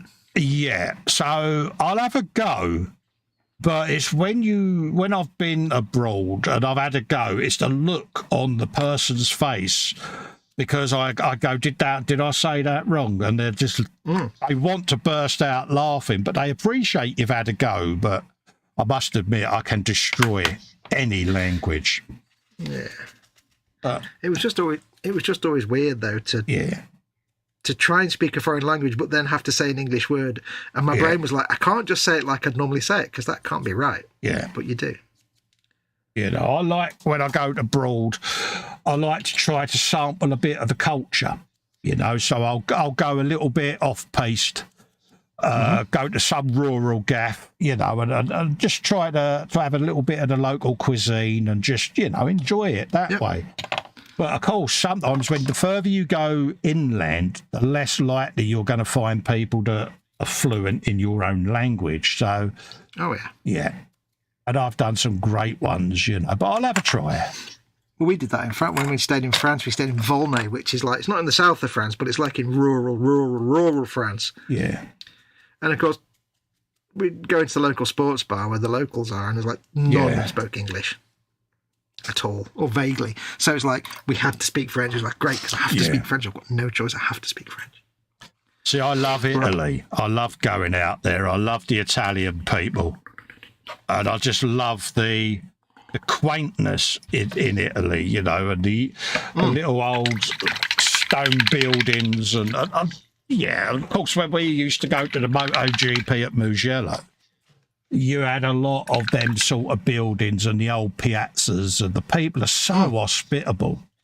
But the funniest thing I've ever seen is Italian road rage. Because anyone knows Italian language, there's so many words for so many things. And and there's just so many words anyway in a sentence. So to hear two Italians going at each other with road rage, I found fascinating. I really did. I always loved it when you'd see like an Italian newsreader. Yeah. And whereas, I say on the British news, the guy might say, and today a man walked across the road and saw a cat, and there was a car. Yeah. And that's it. Whereas the Italian newsreader would be like 450 words, Yeah. but she'd say them in the same amount of time. Yeah. It'd be like, it's like a machine gun. And It's like a Gatling gun going off, isn't it? Yeah, it's like the Italians must have really good breath control because they can speak for 10 minutes without taking a breath, and that's just one sentence. But fascinating people, and if you've never been to Italy, go, folks. You won't be disappointed. It is beautiful. Try to go for the more rural places rather than the Rome and places like that. Don't just stick to tourist. Just go to a nice little tranquil village somewhere that's got a nice little B&B or something like that. Yeah. I'd just go and explore Italy because it's beautiful out there. And that's the one thing I miss about travelling was our little annual trips over to Italy because, And if you are British, please don't go to all the restaurants and order steak and chips. Yeah, don't sit there and go fishio and chippio because, because that's just pathetic. And it bad though, right? Here's one for you. When I was in Spain, I stayed out there for a couple of years doing the old oddity rep bit, you know, for a travel company that was around at the time. It's no longer in existence. I wonder why. Perhaps it's because I worked for them. Could be a connection. But I was out there for about 3 years, and nothing worse than English people abroad, is there? Or British people, because it's a generic thing. Because you always get that minority, don't you, that want to be a little bit disrespectful to the locals. It's like, come on. Mm-hmm. I never understood the mentality of going to a foreign country and then just spending all your time in the local British pub, drinking normal beer and eating burgers and pizzas, and then just doing that. It's like, what was the point of going to a foreign country? I mean, I can remember one particular complaint we had. We had a couple of people from Newcastle, and this was back in the day of the wet afro hairdo and walking around in budgie smugglers all day, even when they was going for their evening meal. And they turned up and they went, got a complaint. What's that? The menu. What's wrong with it? It's all foreign. Well, you're in Spain, mate. What do you expect? You know what I mean? And that does annoy me, that kind of nonsense. Yeah. I don't understand what people are saying. The waiters aren't talking proper English. It's like, dude, we're in their country. Come on. But stop being pathetic. It's still a thing, and I did Mallorca and Ibiza, and I saw a side of British people abroad that was not particularly pleasant. No. So, it does leave a bit of a sour taste. So I understand sometimes when you hear mainland Europeans' views of English behaviour abroad or British behaviour abroad, because you see it, don't you, all the time? Well, when we were in France and we were in that little village and we had no choice but to actually speak French because they didn't speak English. Mm-hmm. At first they were kind of a bit standoffish. Right. And they were just kind of looking at us from across the bar and stuff. But by the end of the week, we were like buying each other drinks and they were inviting us to barbecues and stuff because they said, when you first came in, we didn't know what to expect. We thought you were just going to be typical British football hooligan types. But the fact that you came in and just spoke French to us, you didn't try and order drinks in English, you didn't try and you didn't ask us if we speak English, you just tried to talk to us in French. That instantly got respect for that. We realised you weren't. I mean, I obliterated the language, but I would have a go ordering me food in their language. And, it would always end with a bit of sniggering and a bit of this and a bit of that, but they appreciated you had tried. Yep. All right, I'm just going to have to step away for a moment. Helen used to say, I've quit whilst you're behind there, love, because I think even the waiter's confused as to what you're trying to say. Yeah, don't try and snatch defeat from the jaws of victory. Absolutely not. Right, I should be back in a minute. No worries. I urge you, mate. I urge you. There you go. He'll be back in a minute, peeps. Take note, Devil's Metal has returned. Yeah, this is going to go really well for me, isn't it? Anyway, let's have a looky, kids, in the chat. I don't know whether Fox saw that, but I'll read it back out. He said the belts would be canvas, khaki, or lynx black. I'd say hi to Rabbit. Panzer says the bolters sound like a gyrojet round. They had a tendency to explode, usually in the rifle. Did you ever have that when you was in service, Panzer? Did you ever have a failure of the infamous SA-80, mate? The Eldari had some weapon where it would enter armor, then expand and liquefy whatever organics it contained. Ooh. Yeah, I'll have a go at this retro. Je suis what's that? Ananas dans la bibliothèque. La bibliothèque, is that a library? Just asking. But yeah, I had a go. If I got it wrong and destroyed it, apologies to anyone from France, but I tried. So I don't pretend to be a language expert. I have enough trouble with English, folks, let alone anything else. I'll have a go. As Anders will back me up when I try to do Swedish and yeah. And TK, when I tried Dutch one night, we used to do the modcasts for the Boomut, all us moderators in the Boomut. And TK tried to get me doing Dutch one night on one of these live streams, and I've never heard a grown man laugh. He was in tears, folks. I absolutely broke him. He's like, I've got to just mute me mic. He said, oh, yeah, bless him. And it always comes up in conversation. Do you remember when Festa tried speaking Dutch? Yeah. English is bad enough. In my head, it sounds right when I'm trying to say it. But it's funny, I can tell how bad it is. Normally when I'm on a live stream, because I just look at PJ's window. And when I see him just face palming or looking at me with that mortified expression, I'm like, yeah, I've said it wrong, mate, you know. So, yeah, there you go. Have you a bit of that. And we're back. And we're back, he says. There you go. So, yeah, I'll try my hardest. But I did foreign. I did French. At least I think it was French. Oh, man, you mean I wasn't here till you did French? No. You went off gallivanting, mate. So, yeah. I'm waiting. I am waiting to see whether or not I did it right. Matt B says, right, night all. See you soon. Thanks, Colin and Fox. Not a problem, mate. Our pleasure. It says, I am a pineapple in a bookshop. Laugh out loud. Or library. Yeah, I thought bibliothèque was a library. Ah, je suis un ananas dans la bibliothèque. Ah, yes. There you go. See, I knew he'd have to have a go. There you go. C'est très bon. C'est très, très bon. I bet you did just fine. I did wonderfully, mate, in my head, and that's all that matters. Your head is the bit that matters. Exactly that, my son. Exactly that. Right, they've got Devil's Metal. Dun, dun, dun, dun, dun, dun, dun. You love it. Think. There you go. I can now see the Devil's Metal. Right, and it has got a little bolt on the end, so let's orientate it the correct way, which is... See, Colin's worst nightmare is getting a kit one day that's like 20 sprues of Devil's Metal and says, contains some plastic parts. Well, when I got that tank, I went through all the 1/16 scale tanks, and I spotted that one had a single grill that big.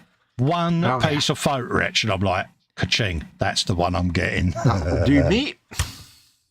But yeah.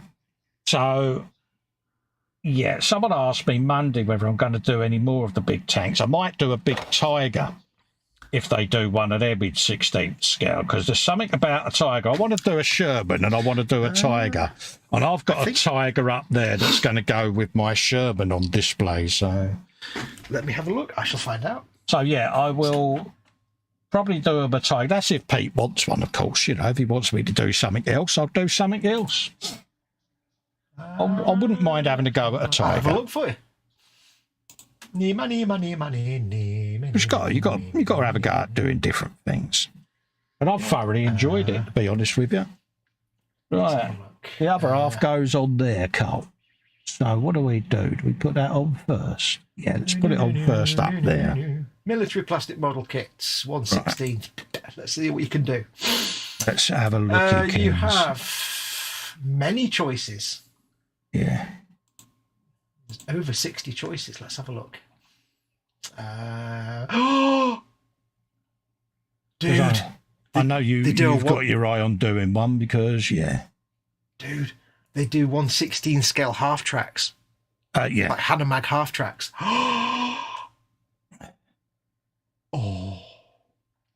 Let's have a look. They do half tracks. They do Stugs.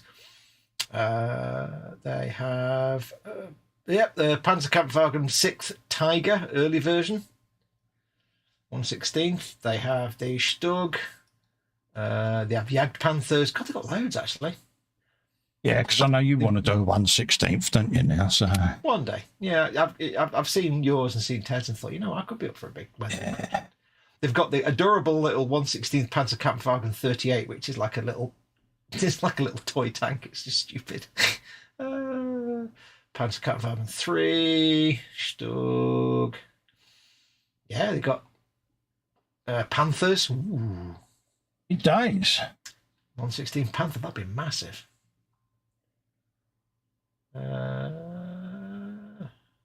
Yeah, they got quite a few different Panthers and German World War II tanks. Nice one. I didn't realise there was a half track. Oh, Das Work half track. There you go. That's your next build then, is it? I do like those the Hanomag style half tracks. Yeah, they are nice, aren't they?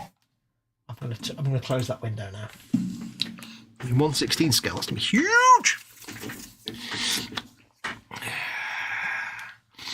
I can never tell if it's un baguette or une baguette, and the only solution I've come up with is deux baguettes, s'il vous plaît. And it will be, you used to say two. A baguette is une, I think it's feminine, I think. MP Model Plastics says, good evening, Colin and Fox, and all in chat. Hello, Manuel. How you doing, mate? Hello. I'm okay. I always got confused by the male or female things in French, and it's like, yeah. It's not intuitive. If you grow up with it, but if you don't grow up with it, it's not intuitive to what is female and what's male. I mean, some things are, but I think most French people would just be glad that you were speaking French rather than not worrying about if you got it exactly the sex wrong.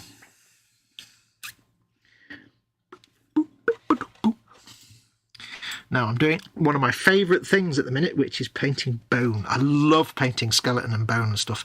Right, it's just so much fun because it's just so nice. You can build it up slowly and make lots of different shades, or you can just go straight in with thick brush strokes, or you can I love it. It's very hard to go wrong. Exactly.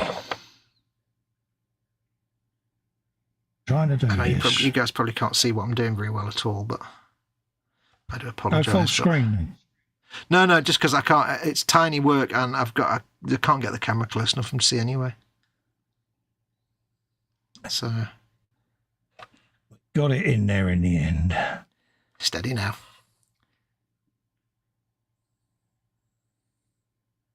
There you go. Didn't think I'd be able to get that on there because of my twitching, but I had a go. Persevered. What did you attach? My little photo etch exhaust brackets. All right, nice. Just get the fingerprints up. There you go. That. Oh wow! What the? It's the size of a rice. Honestly, it is. Yeah, but it's fun, mate. I like these little kits. So we got that. I think over the last sort of year or so. Yeah. I think you've really kind of. I don't know. You've developed ways to sort of get around your shapes more. You've become quite adept at. I've been having a lot of hands-on training and physio on my hands and the arms, and neck, and they've been giving. Pardon me. They've been giving me a lot of dexterity because I do Rubik's cubes, as you know. Yeah. And things like that, but obviously with the gaming controllers and things like that, just to keep my dexterity going as long as I can. So I've got a lot of exercises that I do, and it's like when I paint, I hold my pinky finger between my fingers like that so that I can hold paintbrushes. But I have quite a regime in the background that I do just to keep that all going. And yeah. It certainly seems like over the last year you're not as much at the mercy of your tremors as you were before. No, you it's master of them a bit more now. Thanks to Debbie, my MS nurse, that has really sort of taken me under her wing and helped me out, because it was getting to that point where I was seriously having to think about stopping. Yeah. And obviously with medication changes and all of that, but yeah. So, yes, folks, when your physio says, well, let's try this, and we all do it, we all sit there going, oh, yeah, that ain't going to work. Just persevere with them. They are the experts. They know what they're doing. Like, a year ago, you wouldn't have been able to even think about building that. No. Or painting diamonds on harlequins or anything. No. So, yeah, it has enabled me. Don't get me wrong, it's the classic do it on an out-breath and things like that. Yeah. I freely admit, it's not effortless, is it? I came off from doing the diamonds and I was absolutely cream crackered, mate, because, it was quite intense. But I persevered. I improvised, adapted and overcame, mate. And had fun doing it, so why not? Yeah, absolutely. And they are tiny, tiny little diamonds. They really are. 1 millimetre. Could I sit there and paint a dozen harlequins in one session? No, I couldn't, because... No. Yeah, and that's only the base layers down. I've still got to go in and clean it up and touch it up and all of that. Oh, that sounded wrong. That sounded very wrong. It didn't it? Shall we move on? Yeah. Yeah. Handbrake turn. So that Rightland Flesh, I could paint that, isn't it? That's what I did. Oh, yeah. I'm just getting my bone up. No, wait, let's move on from that. Do you think they noticed? I don't think they did. No, they're not even listening. They're probably not even watching anymore. No, they're probably switched off now. They're probably all going, yeah. Best of bloke don't know what he's on about, does he? I'm fighting my shakes today. I don't know why. It's not like I've had 17 cups of coffee or anything. No, see, I don't drink coffee, but diet, all kinds of things change to try to help you out. Now, never mind all that rubbish. Important discussion. She's growing on me. Ziva's growing on me. Yeah. Oh, yeah. You weren't wrong. You're in for a treat, mate. It's Helen said about Ziva, she said, that is like trying to listen to you say big, complicated words because she gets things muddled up. You'll notice this. And the dynamic she gets with Denozo is up there with Odo and Quark, mate. See, when she first appeared as like the extra character, when they were taking on Ari. For those that don't know, we're talking about an NCIS. Yeah. Because I'm on season 3 of NCIS and absolutely loving it. Yeah. When she first appeared, I was like, oh, I don't know about this. I hope she's not a replacement for, Caitlin. Yeah. But now she's been in a few episodes. She's like, actually, you know what? Yeah, I'm happy with her. She's fine. Yeah. We can work with this. Because I was very anti Ziva at first because, Caitlin was Caitlin, wasn't she, Yeah. But, the dynamic with her and Denozo, I would say, is up there with Quark and Odo, mate. So you've got a lot. Really? You're only on season 3, mate. You've got so much to look forward to. Oh, God, I know. Because you've not met Daddy Denozo yet. No. And unfortunately, I did make the terrible mistake of reading about how cast members fell out and stuff. So I don't know who comes in and who replaces who, but I do know that, X fell out with Y, and it's like, oh, I wish I hadn't seen that by accident. Always happens on TV shows, mate. It always happens because you get non-lead actors and actresses vying for more lines. And I'll tell you what makes me uncomfortable in a way, and I don't know why, but it does. Gibbs, right? Mm-hmm. I love him to bits, but at the same time, when he's being Gibbs, sometimes it makes me really uncomfortable because I've had a boss like that, but he was never good as well. He was always just the bad Gibbs, when Gibbs is like shouting and saying, do this, and I've had bosses like that, and it's like, I don't like that bit. I like when he does that and then does a little smile, but... Yeah. It's the way he appears. It's like living at home with H, mate. It's like the character out of Mr. Ben. It's like he's behind me, isn't he? Yeah. Oh, yeah. It's how many head cuffs does Denozo get in one episode from Gibbs? It's like, he's always getting a clump. Always. But no, you're in for such a treat, mate. Mm. Right, I've painted my skulls. Yeah. At least I've got the colours down. I need to give them a slight green shade in a bit, just to tint them a little bit green. Yeah. And on camera, on camera it's a webcam, it looks terrible, so just ignore that. But yeah, so I'll give them a slight green tinge. On camera, they just look white. You're a green not made any tinge. effort, but trust me, there's all blending in there and everything. It's amazing. It's not really amazing. But what I'm going to do now is my... Sounded good. I always forget what purity seals are called, and it's purity seals is what they're called. Yeah. This is where it falls over, because you have to try and keep some straight lines, and it never works.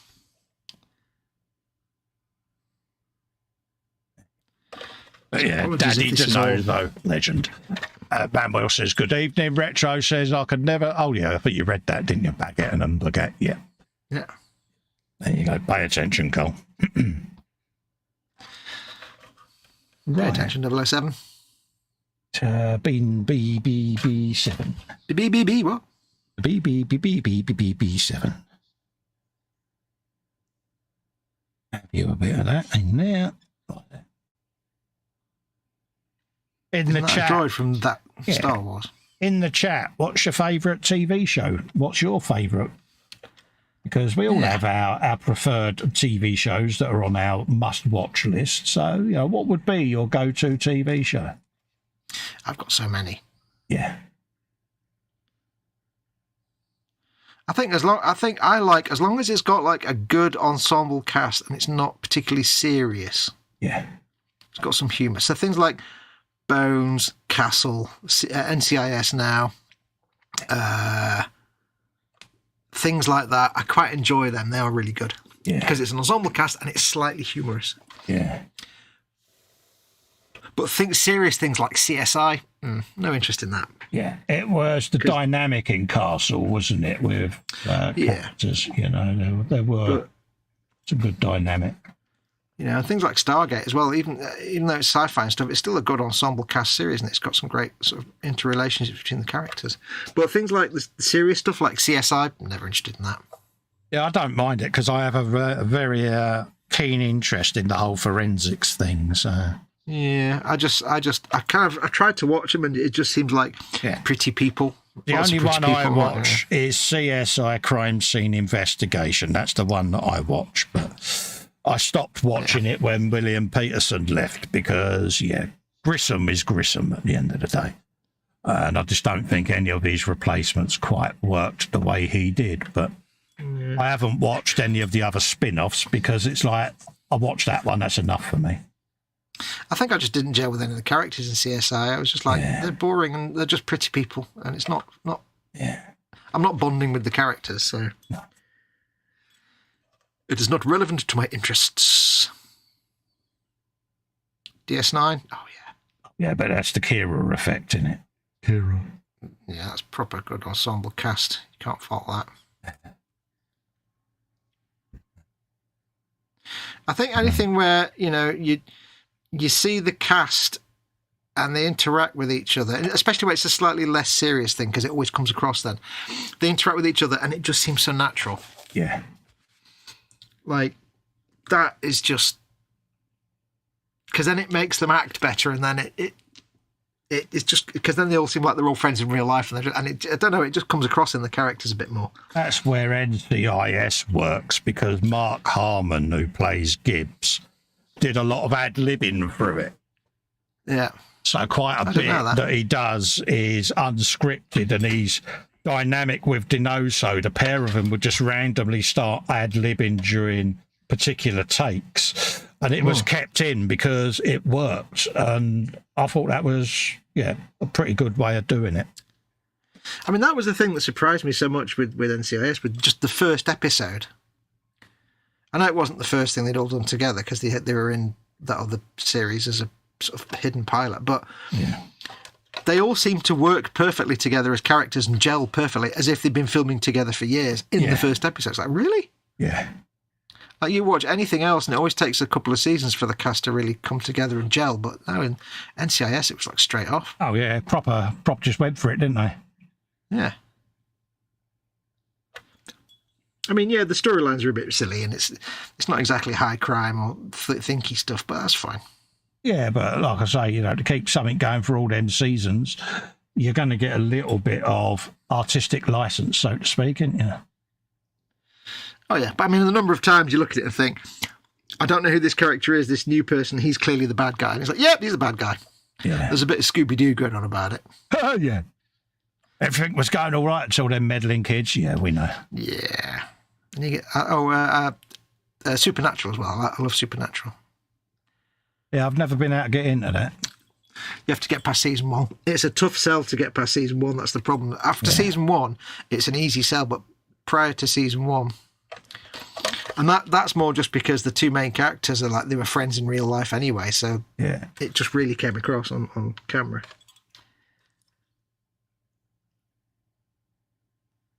Yeah, I persevered with Lost, and that was the worst waste of my time ever. Lost was good at the time. Yeah, just it was like, yeah.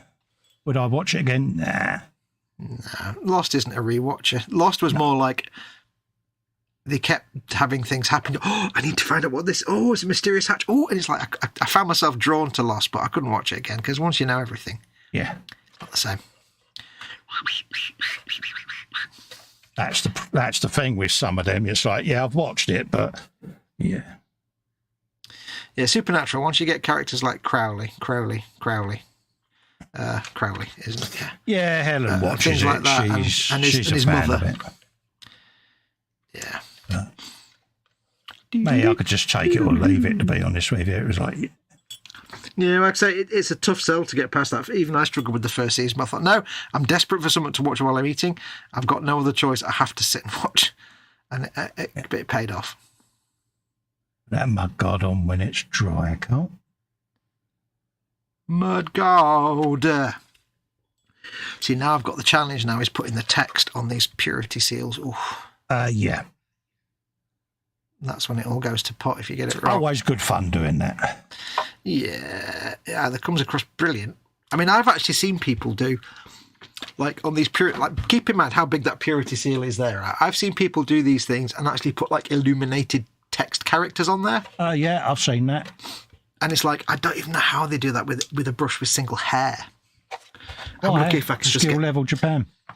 That's what I'm saying. It's like, I don't know how. It's just skill level Japan is the way. I'm lucky if I just do brown squiggles, which is what I'm about to do. Yeah, but it works. Do it. Yeah. Nothing wrong with that. If brown It's very squiggles impressive. work, do brown squiggles. To see people like, the most I can do is a squiggle, but people actually put like illuminated letters and stuff. It's like, that's an E. What? Gold border, all of that. It's like, wow. It's insane. Images. Right, get some really thin down Rhinox hide. A very small brush. I need a very, very small brush. Again, that's when you get to people that are doing it on the out breath, aren't they? Controlling their heartbeat and all of that. Oh, yeah. Just want that bracket to come round just a tad. What time do you want to go to, by the way, buddy? I've got no idea what the time is yet, mate. 11:30. Go to midnight, mate. Okay. Yeah, that'll be enough, because it is a school night. Yeah. Right, this is where it gets tricky now. So, yeah, we'll go to then. Right. We've got a bit of that going on, so let's leave that for a minute. I still want that bracket to move around just a tad, though, so I'll come back. Actually, I'll see if I can get it with me tweezers, because I'm not 100% happy with its placement. Not that it's ever going to be seen, but I know it's a little bit bronzed, and I can't live with that. Nope.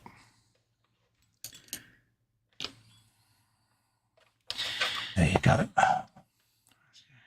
Get these little lines. Bring that round. Pop that on there and then put a bit of the welding glue in there. Welding glue.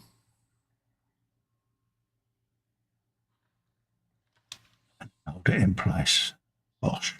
Perfect. Perfect. Here's what we want. And I get the beauty of sitting there brush painting all of this little detail on this engine, and I will be right in my element doing that. Pig in muck, as they say. I'll get slop, mate, yeah. Yep. All right, so that's the brown. What I need to do now... Give that a press. A little bit of brown under the wax seal to darken it. Look at you with your brown and your wax seal. I see what you're doing. Yeah. Wax on, wax off. Wax on, wax off. Yep. I don't know if I'll be able to do it, but one thing I did last time by accident that really made it look more like text was to go around, like do the lines all the way across the purity seal and then go around the edge very finely with the purity seal base colour, so it makes the text all stop before it gets to the edge of the purity seal, and it just kind of goes, oh, that works. Yeah, it makes it work.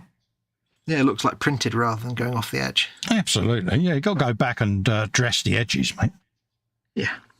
It's like putting a little bit of edge highlighting on the Purity Shield, just gives it that sense of light as well, doesn't it? A little bit of... Yeah. And a little hint of, like, old parchment. That's what you want. Okay. We do know some things, not all the things, but we do know some, don't we? I know at least 3 things, but there's no guarantee that any of them are any use for anything. No, that's it. I do know at least 3 things about worms. Oh, well, there you go then. You can never go wrong with that.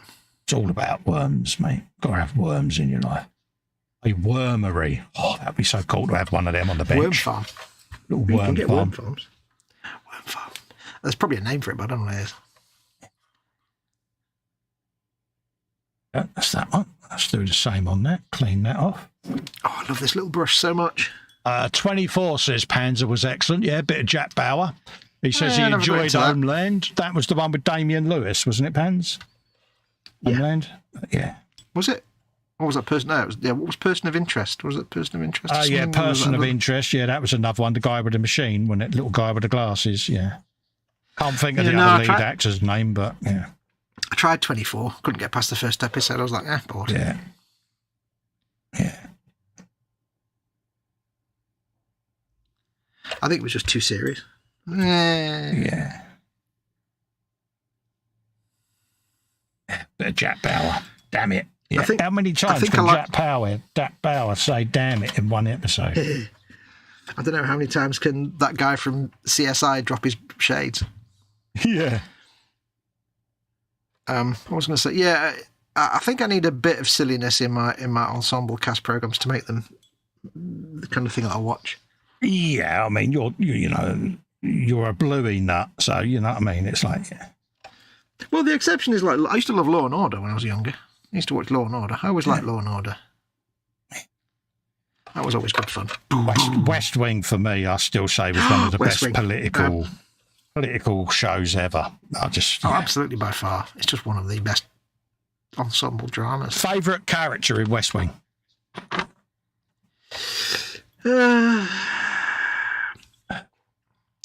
That's really difficult because they're all brilliant. Yeah. I kind of think CJ for me just nudges it. I don't know why. Yeah, Something torn between- about the character. It was. I I'd like. be torn between. Go on. Go on. No, No, you carry on. I was going to say between CJ and Bartlett, to be honest. Yeah. Yeah. What were you going to say? No, that's all right, mate. Like I say, I was about to say Bartlett and what's his name, Toby, and the other fella, Josh. Their dynamic was good. I always remember the one where he lost the bet, and every time someone said his name, he had to say, "I'm Toby. I work in the White House." Little things like that, I just thought made that show because it was fun, wasn't it? Let's be honest. Well, it's like little lines where he's sitting there and he's saying, "There isn't anyone in the world I don't hate right now." Yeah. Or the classic one when they're doing something and you're not supposed to talk about, I think, the elections or something. And he says, "Don't tempt the wrath of the whatever from high atop the thing." Yeah. That's could be one of the best lines I've ever seen in a program ever. Casted on that show was epic, wasn't it? Let's be honest. Oh, Goes up that way, Carl. Yeah. Oh, I was so happy when I finally got the box set of that because it was like I've lost count how many times I've watched that West Wing, but I must get the box set. I tend to watch it like once every couple of years. yeah, Just because I need to leave it a while so I don't go, oh, I know what happens in this episode. yeah. But it's one of them because H loves it, you know. Yeah. And we'll run out of something to watch, and she'll go, "When did we last watch West Wing?" I go, "Oh, it's a couple of years ago." "Oh, we're ready to go again." She says, "Come on, let's." Yeah. Yeah, it is our thing, really. West Wing. It's just one of them shows, isn't it? I used to watch Band of Brothers every couple of years. Yeah, I got Band of Going Brothers back in and time. Pacific. I got their box sets of them. I tried watching Pacific and it didn't go for me at all because Really, try and Well, rewatch it, mate. I tried the first few episodes, and it's like, well, in Band of Brothers, I could tell who was who, and I bonded with them. In Pacific, it was all like, is this that guy, or is it like they all look the same? And I'm like, yeah, it's one of those. I would say rewatch it. Yeah, because it's like you can pick up things that you might have missed. Well, it's like I was struggling to tell who was who, and everything was dark all the time in the first episode. I was like, I can't see anything. I can't tell anybody. They all look the same. I don't know who anybody is. I don't know. I might give it another go at some point. Yeah, give it another go, mate. But it didn't float my boat. I only got past a chunk of the first episode. Yeah, don't give up on it, mate. They're doing a new one about the Air Force. Oh, yeah. That is, I think some of the previews and trailers are already going up. So I'm looking forward to that, to be honest with you. Let's see whether I can get that in my tweezers of grippiness and just give that edge a clean. But Band of Brothers was just fantastic. Oh, mate, it was one of them. But Panzer put me onto it because I had only seen a couple of episodes of it. And he said, mate, you should try and get the box set off eBay. And I said, yeah, I will do. So I bought that and the Pacific at the same time. Yeah, it's one of them. I'm going to be rewatching it again soon because I want to pick up Sherman details from it. So, thing is, it's like I remember coming home from the pub and sitting down to watch Band of Brothers. It's 25 years ago. You're joking me. 2000, well, almost. It's 2002, I think it came out. Really? Ding dong, I never knew that. It's like, that's how old we are, dude. Yeah. So, yeah, big props to Panzer for educating Festa there and saying, go and watch it, mate, because it is one of them. I'll be back in 1 minute. Yeah, no worries. Apologies. Yeah, all right. I heard you. He's going to be back in a minute, folks. Yeah, so big props to Panzer for putting me in touch with that because, yeah, there you go. So we've got a bit of that going on there. So let's try to grip that in there.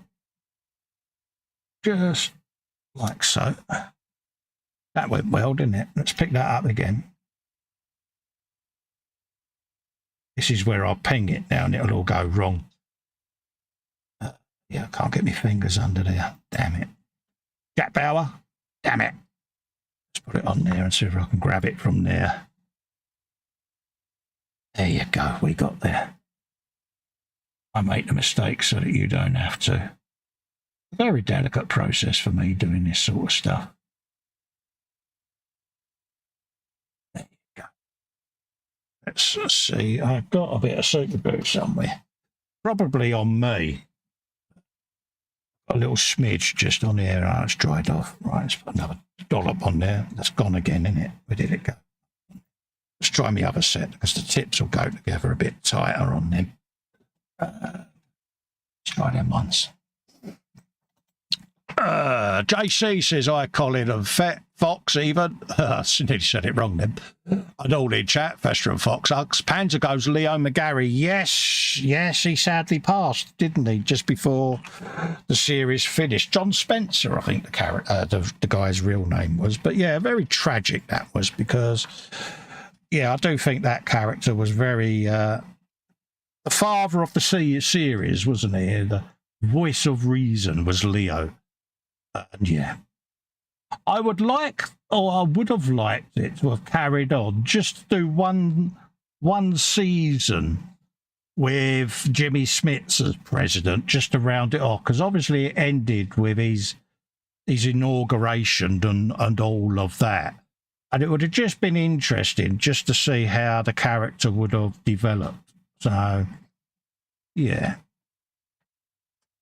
There was talk a few years back that they was going to come back and do a couple of updates on it, but whether or not that would work and take away from the original show, I don't know. But I think the guy behind it has said that he would like to revisit the West Wing, obviously with a completely new cast, but I don't know whether it would be the same. It almost seems like sacrilege to Bartlett, doesn't it? Because I think their characters were so strong. Let's move that because it will stick to your ankle. I think the characters were so strong that it might undo what they achieved. So, what's your opinion, folks? See whether we can do this laborious procedure here, but this is how I have to do things, folks. And use the scalpel to try and get that in the right place.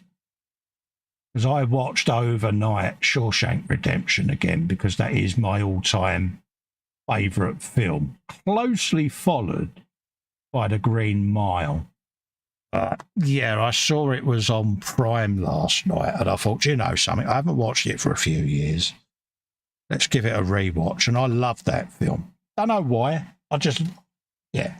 I think it's because Morgan Freeman. My ideal world would be getting up in the morning and having Morgan Freeman narrating in the back of my mind my entire day, because he's got one of them voices, hasn't he? And yeah, I think it would be rather cool, but yeah, do like a bit of that. But what's your favourite film? I mean, mine's Shawshank, as you know. James saying hello to Panzer. There you go. Hope you're keeping well, Panzer, by the way, mate. Yeah. Hope everything is all right in the world of the cat. Excuse me there, spider pigging. We've done all of that, which is just there. Let's pop that there a minute. Let's see what we've got next.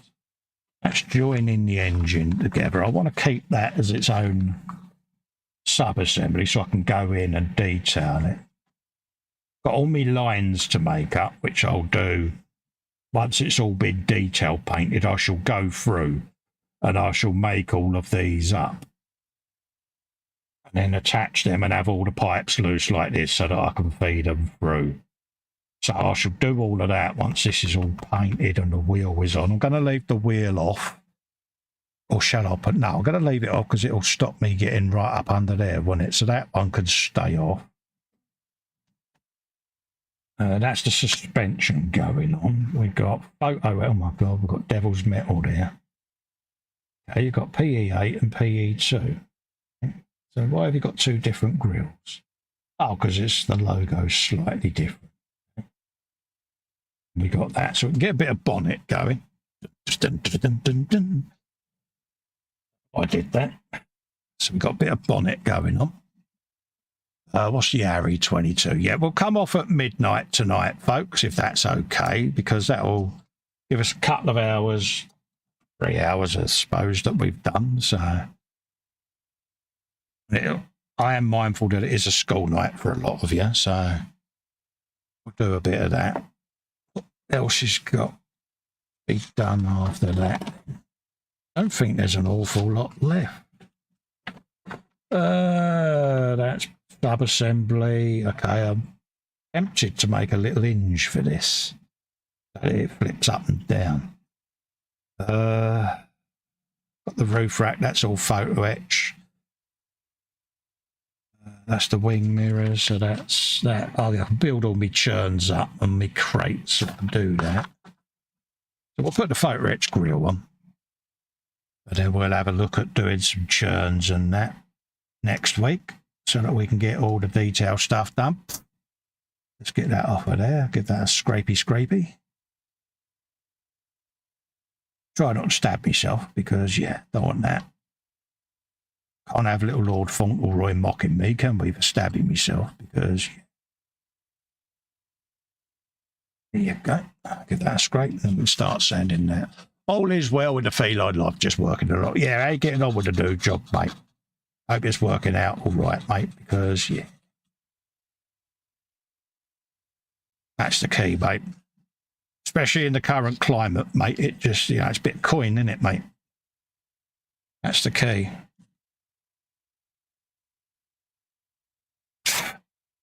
God. So we've got a bit of that. Let's just try and put an edge up under there. Just try and lose any of that.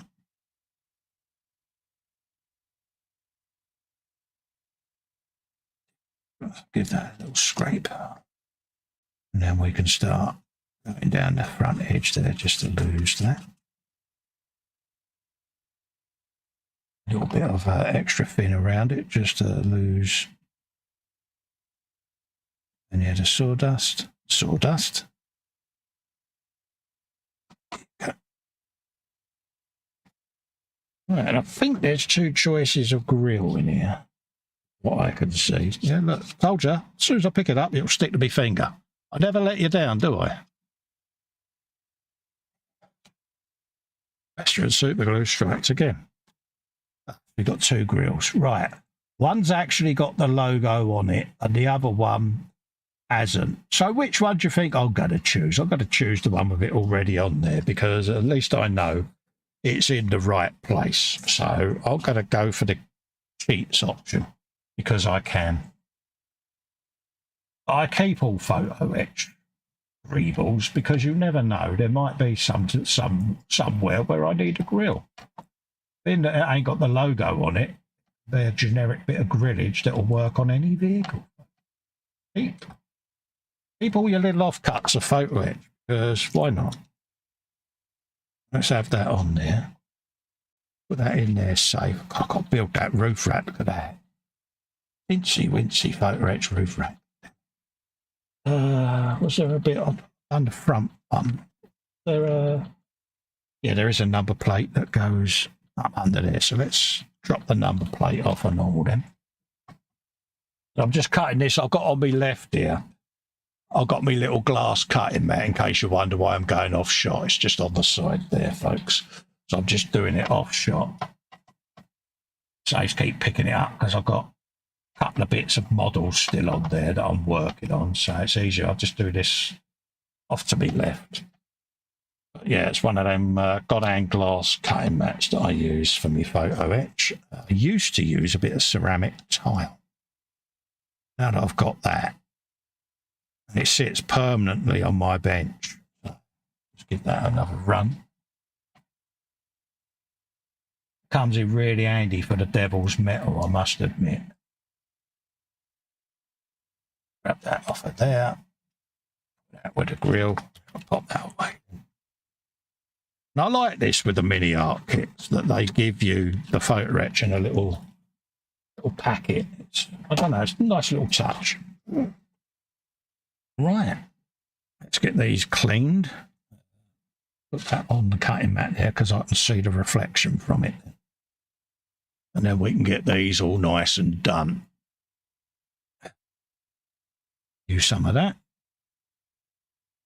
and then we can pop that just in there like so. Lock that into place. What I'll do whilst these lordships off is I'll go full screen for you. Save staring at a blank bit of screen then, doesn't it? There you go. Once he comes back, I'll flick the screen back over. There you go. Let's just run the sander along the edge, just trying to get rid of them nubs. He says, you're not really doing a good job of holding that, are you, Carl? So let's see whether my big old thumb a bit better. Not really. Okay. I'll resort to, where are they? Go. Dun, dun, dun, dun. There they are. Let's see whether that'll help me. Oh, actually, it might leave a mark. So let's try them ones over there.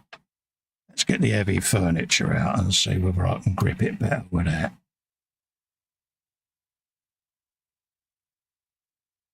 Just to make my life a little bit easier. There you go. Sandra, just along there. I only want to get the tips off the side of the number plate. And this has got a decal going over it anyway, so if it does put a little mark in there, I'm not too fussed. But it just lets me get any of the burrs off the edge of the piece of photo etch. It's probably an easier way. I don't have photo etch pliers. It is something I must get hold of, to be honest with you. Because, yeah, it's got to be an easier way for me to hold the stuff, because it is very fiddly for me to hold. So it's a teensy wincy little bit just on there. Get rid of that. Just like that. Put that on the edge just like so. Right, let's get my little bit of cardboard out. Put a little dollop of super glue on there. We'll get that on in place. And then it'll be the grill. Then I can just go around and sand that. Big, tiny drop. And then we'll put a bit of that just across the front there.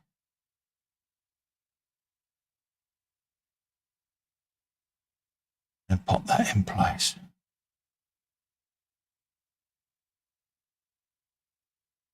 He says, quiet voice, quiet voice. Yeah, don't put it on crooked, Cole, because, yeah, that's going to look really horrible, isn't it? Look. There you go. It's straight now. And just press that in place. See what I did? Yeah. Let's get a little bit more just under that corner. So, just want to put a tad under there because I lifted that to straighten it up, and I want to make sure it doesn't ping back off. Just want to tuck a little bit of super glue just under there, and just press that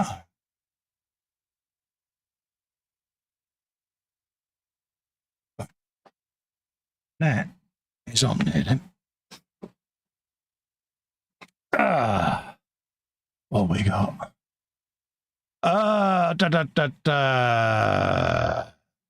Photo etch pliers. Do you have a link on your Amazon, Cole? No, James. I was saying I must get a set, mate. But yeah, I'll have a look at the end of the stream, mate. I'm not going to do it now because, yeah, I've got some bending pliers, but I haven't actually got grippy pliers. There's probably something that I can use that will grip the photo etch a lot easier than me trying to not ping stuff with tweezers. I'm sure you'll all have your little tips, so you know I do listen. But yeah, it's something that the more of it I do, the more I think there's got to be an easier way for me to try and hold the stuff, because yeah, just to make it easier for me to manipulate and deburr it, and because I find these little tweezers, I ping everything everywhere, the same as my locking ones, and even with these ones, yeah, you could lock them down, but the photo etch will still spin around, and it's just having something that I can hold it with that'll work with my situation, basically. So I will find a perfect way. Don't know when, but could do with something like a bit like, you know, do you remember the little nylon jawed miniature vices you used to get where you could just tighten it up and hold something like that? I'm back. Sorry You're about back. There you go. that. Do you want me to take you off full screen? Yes, please, mate. It's just, yeah. Doing that. There you go. Apologies. Right, where was I? Like I said before, if you need to disappear, just disappear, mate. You know, just do what you got to do. What, did I miss? Anything interesting? No, I was just talking rubbish, mate. Nonsense. You know me, mate. I was making a very easy thing sound very technical and complicated because I was trying to be suave, windswept and interesting, but I just couldn't do it, mate. Well, that's the trick, you see. It's like Scotty said, never tell the captain you can do it in an hour if it's going to take you an hour. Otherwise, Exactly. they won't think of you as a miracle worker.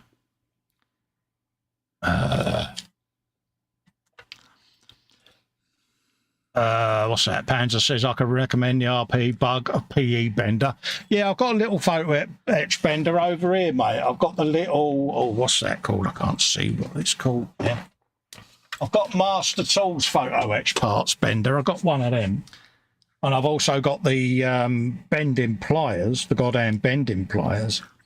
It's just finding something that would help me hold it easier whilst I sand and deburr photo etch, because, yeah, tweezers aren't always the answer because of pinging possibilities. No, tweezers aren't great. So I will, yeah, But yeah, by all means, Pans, I'll look into them, mate. I got the little pointy nose photo etch and, you know, tube bending pliers, so to speak. But Have you had a chance to use those yet? no, because I haven't filmed it yet. I shall use them when I film, mate, because I'm making hinges. Inge. And what am I You're an making hinges for? The bonnet. What are you making hinges for, Cole? The bonnet that I've got in my hand. Ooh. So that's when I'll do the filming of my God hand bending stuff. Ooh, very good. So yeah.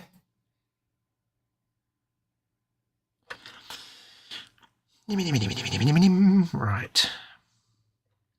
That's my purity seals done. Are they Very done, simple. dear?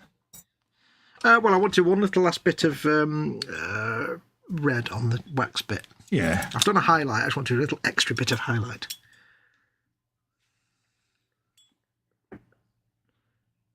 Nice one, Because mate. I've got the Mephiston red, and then I've got a highlight of whatever that other red was. And now I want to do an ever so slightly more pinky highlight, just in a little bit of them. Just a hint. Yeah.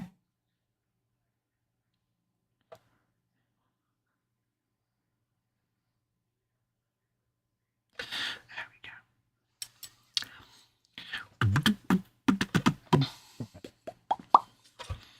I think what I might do is paint the sides of the purity seals brown, because they're kind of solid. They're not supposed to be paper, but they're moulded as a solid block. Yeah, so it it's gives like, you that parchment look, doesn't it? Yeah, they just look like they're about a foot thick, which isn't great. So let me just do that with a bit of Why don't you chamfer the edges then? Or is it you've painted them now, haven't you? just way too small for that. It's all built into all the moulded filigree, or whatever the word is. So I'll just fake it till I make it. Basically, paint the edges darker brown, so it looks like it's in shadow. Why did I want to do spontaneous Hank Marvin when you said that? Ba-ba-dow. So one thing that amuses me when you see like people doing like how to paint such and such figures and things like that, when you get a figure that's got, say, like a greatcoat or a skirt or something, and they've just moulded the bit underneath solid. Yeah. They never show you what they do with that to make it not look just like you've painted it black. Yeah. To make it look solid. They never show you that. No. And it's like, I don't know how to paint that kind of thing. To paint a solid thing look like a hole. It's like, do you try? Do you leave it? Does it just make it worse? Yeah, it makes you wonder, doesn't it? Yeah. So in this, I'm just doing a bit of brown under the edge, so it just makes it look like a shadow rather than a solid block. Otherwise, it looks like, it doesn't look like paper. And I'm finding this little tiny brush an absolute godsend. Oh, they're brilliant, aren't they? Absolutely. The eagle-eyed would have noticed I was using that for the Harlequins on the Friday show, and it was like, yeah. Folks, if you need to paint little details, these little brushes, I know it's the model show, but even if it was, they just really are worth it. They really are just fantastic, especially this little tiny one. It's absolutely just the dogs. It's the Rolls Royce of paintbrushes, mate.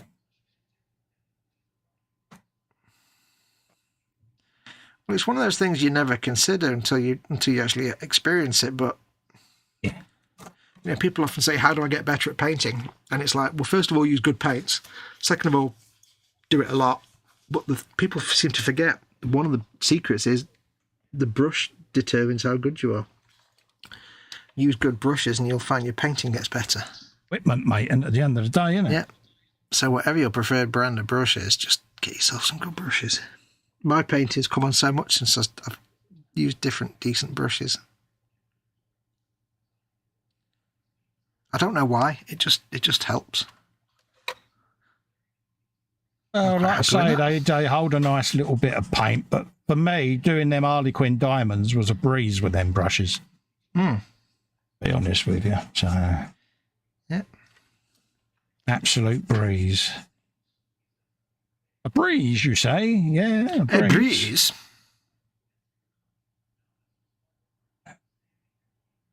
Like these little sanders. I love these little sanders. Honestly, You like they them are. little sanders, don't you? I do, mate. Yeah, they're my proper little go-to sanders, mate. Yeah. And the thing is, just, I know we've said this both before, but, yes, this is eModels channel, and yes, of course, we're going to say good things on the eModels streams, but at the end of the day, we've said the same things on our own streams. Yeah. And I hope by now you can trust both Colin and I that if we like something, it's worth it. If we didn't like something, we'd say.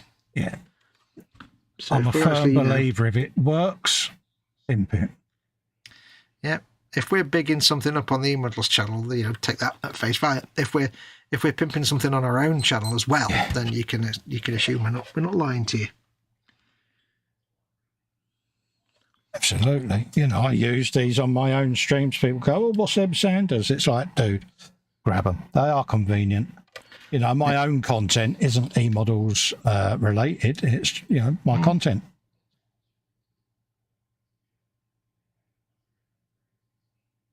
When it comes to our own stuff, we're only going to use tools that make our life easy. We're not going to use things that we don't like using or that don't do the job. So I think this is the most effort I've ever put into painting purity seals. Well, you go careful. You will. I know, it's weird, isn't it? People whinge when I paint slowly, and it's like I'm taking my time. I'm not saying it's good, but I'm painting lots of little details and just really getting involved in it and enjoying every minute of it. Why rush through something you want to enjoy? Exactly. There you go. That's the inside deflector on that.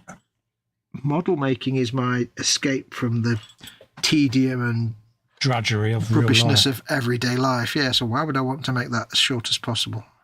Of course I want to make it last as long as possible. With me, it's the ultimate escapism. Yep.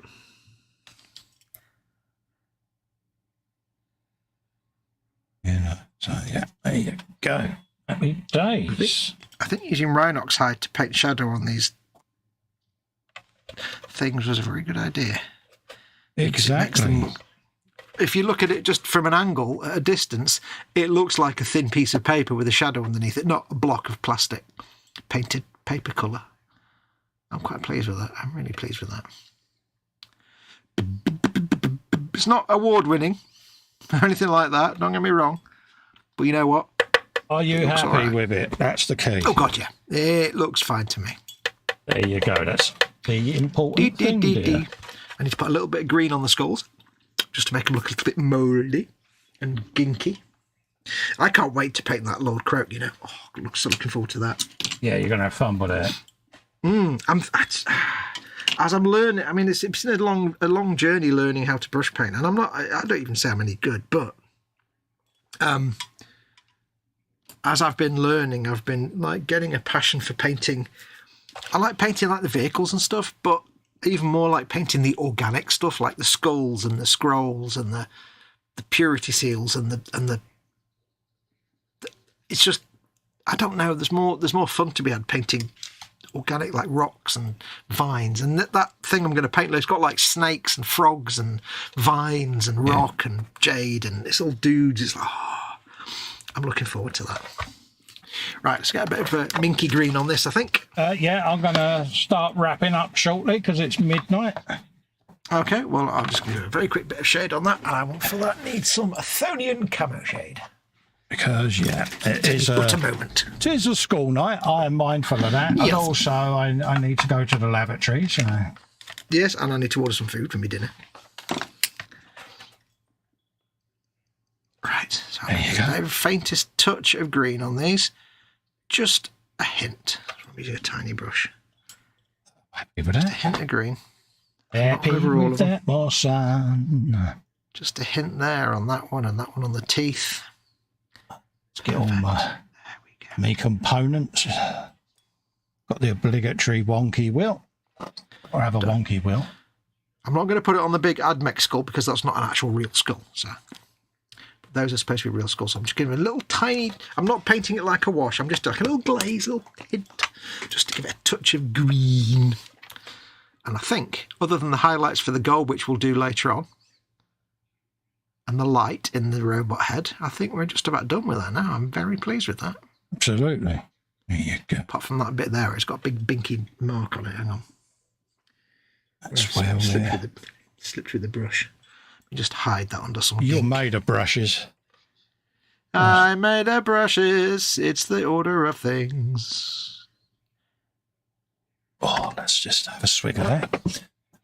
What's going on in the sticking with chat? you because I'm made out of glue. There we go. I'll take a photograph of that. Panzer says AB used to make simple 2-block holder about 4 centimetres long. You can take a look at that. He says, not all paints work well with cheap brushes, and harsh paints are better used with half a spud and dead dog hairs. Yeah. Yeah. I mean, there is, don't get me wrong, there's a place for cheap, there is absolutely a place for cheap brushes. I've got a glass full of cheap brushes over there. It's for stuff like powders and pigments and weathering with enamels and stuff where I don't care about the brush and I can use it and not have to worry about looking after it. Yeah. There's always a place for cheap, crappy brushes. Never throw them away. And if you see some on sale somewhere, just buy them. Yeah. There's always a place for cheap brushes. Got a big pot full of the cheap, 15 brushes for £1. Yeah, all day long. Right, this is going to be a really crappy photograph because it's my iPad camera and it's terrible. In fact, do I even need to buy it? It's not even going to be worth looking at that. Oh, mate, put a photograph up. You'd be lost if you didn't. No, it's the camera's too... I'll try it with my phone because the phone's a bit better camera. It's just a smaller screen, that's all. Phone's a little bit better at that kind of thing. There you go. Yes, I'm going to have to do it portrait. The shame. Oh, God, yeah. So it's all right when you do something portrait, okay. Well, because it's kind of portrait shape. Oh, right. Yeah, of course it is, yeah. But anyone else does it. Is there something wrong with gravity? Yeah. That was a joke, I know it was. So was mine. Stop being sensitive, dear. I'm not sensitive. Oops. Right, No. that's going to be... It's always someone else, isn't it? It's not even really going to show up on camera very well when I put it on the screen, so... Where did we get idea, to? maybe. We got to, all the engine is done, ready to be primed. Is there anything else to go back to there? Don't think so. That's the doors all done. Can't do me photo retch till I've made my hoses. Yeah. Seats can come off next week and be put on the... I can put this all on its stand next week, ready for the spray booth, I think. Oh, cool. That's the theory. Shelves can come off. Grills on. Have a looky, Kins, as to what we got going on there. Try not to knock that flying cup. Is that going to fit? Let's have Very a well, look thank at you. it. All right, Yeah. Just touch that up a little bit there, and that bit there. It might work, it might not. Could pose it with a bonnet up. I don't see the point. Let's see.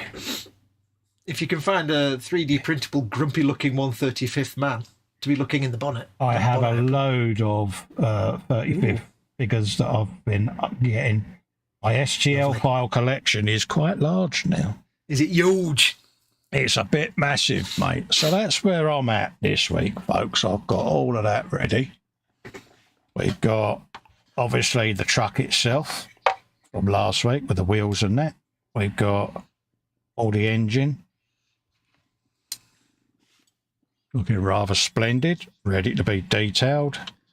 Awesome. Wheels, we got grillage, bumper, all of that going on. And then all the Dianas, all the doors there. So I'm happy All the with that. Dianas. I like that. Yeah, it's coming along quite nicely. Still got all my milk bottles, churns and all of that lot to build, but I think it's churning out to be a good build. Oh, come really? on. I'll give you 5 points for that. Yeah. Out of 100. Yeah, so I've got all of that to do. So it's all the little detail finicky stuff as well. Yeah, got all different racks to go in it, ready for the shelves, so I need to put them in. Happy days. I'm pleased with that. Good lad. He should be. He looks fantastic. Thoroughly enjoyable little model, folks. Grab one. You're having fun with that. Yeah. How have you got on? Okay, I have not done. Well, it doesn't look like I've done much, but I have done some Necron compound dry brushing across all the metal bits. So on the stubber there, for example, you'll see it's now got a hint of metallic to it. It was just looking like it was normal oil. Yeah. But now it's got that hint of gunmetal to it. Mm-hmm. Once that gets dry, matte varnished over, it'll get another little subtle dry brush of Necron compound to make them, and all the metallics will. Yeah. But I've done that on all the silver bits, on the big cannon on the front there. They always look fantastic, and then you matte varnish them and you have to bring it all back again. Yeah, that's the trouble with it. Yeah. But the majority of the work I've done has been on the little thing at the back, and I'll show you the picture. It's going to be on a webcam, and it's a photograph from it, so it's going to look absolute garbage, but where's my photos? It is... It looked terrible when I put it on camera, but you can't even see, but it's... Let me turn my brightness up, hang on. There we go. That is what I have done, and it's out of focus. That's what I've done so far. There you go. Well, you're going to be posting it up on the eModels thing anyway, aren't you? So folks will be able to have a looky, kids. So I've got the skulls done. I've got the purity seals done. I've got the AdMech thing done. All the gold's just the base colour. Once it's all matte varnished, I'll go over with the highlights on the gold and bring the shine back on the little statue in the middle and everything else. So that's just the initial base coats for so far. But I love painting purity seals. It's just so much fun. They're just so small and silly. Right, folks. So there you go. That's us for the evening. We'll be back on Friday for a bit of frolicky goodness. So tune in for that. On Friday. Thanks for coming in and keeping us to company. Muchly appreciated. Yep. I think what I'll be doing on a frolic. I'll be doing some more Harlequins. That was it. I should be doing a bit of that this week. So I don't know what I'll be doing. Yeah. So tune in for that, folks. Big, massive hugs to everyone that's come in and kept us two idiots company. Always means a lot. Thank you for keeping us company, and thank you again to everyone who went along on Saturday and Sunday to the Telford show, to the guys at eModels. I was literally just about to do that, but not to worry. Saved me the effort there. There you go. There you go, folks. So until the next one, bye-bye. Stay safe, stay well, and we'll see you again soon. Bye-bye for now. Big hugs, kids. Adios, amigos.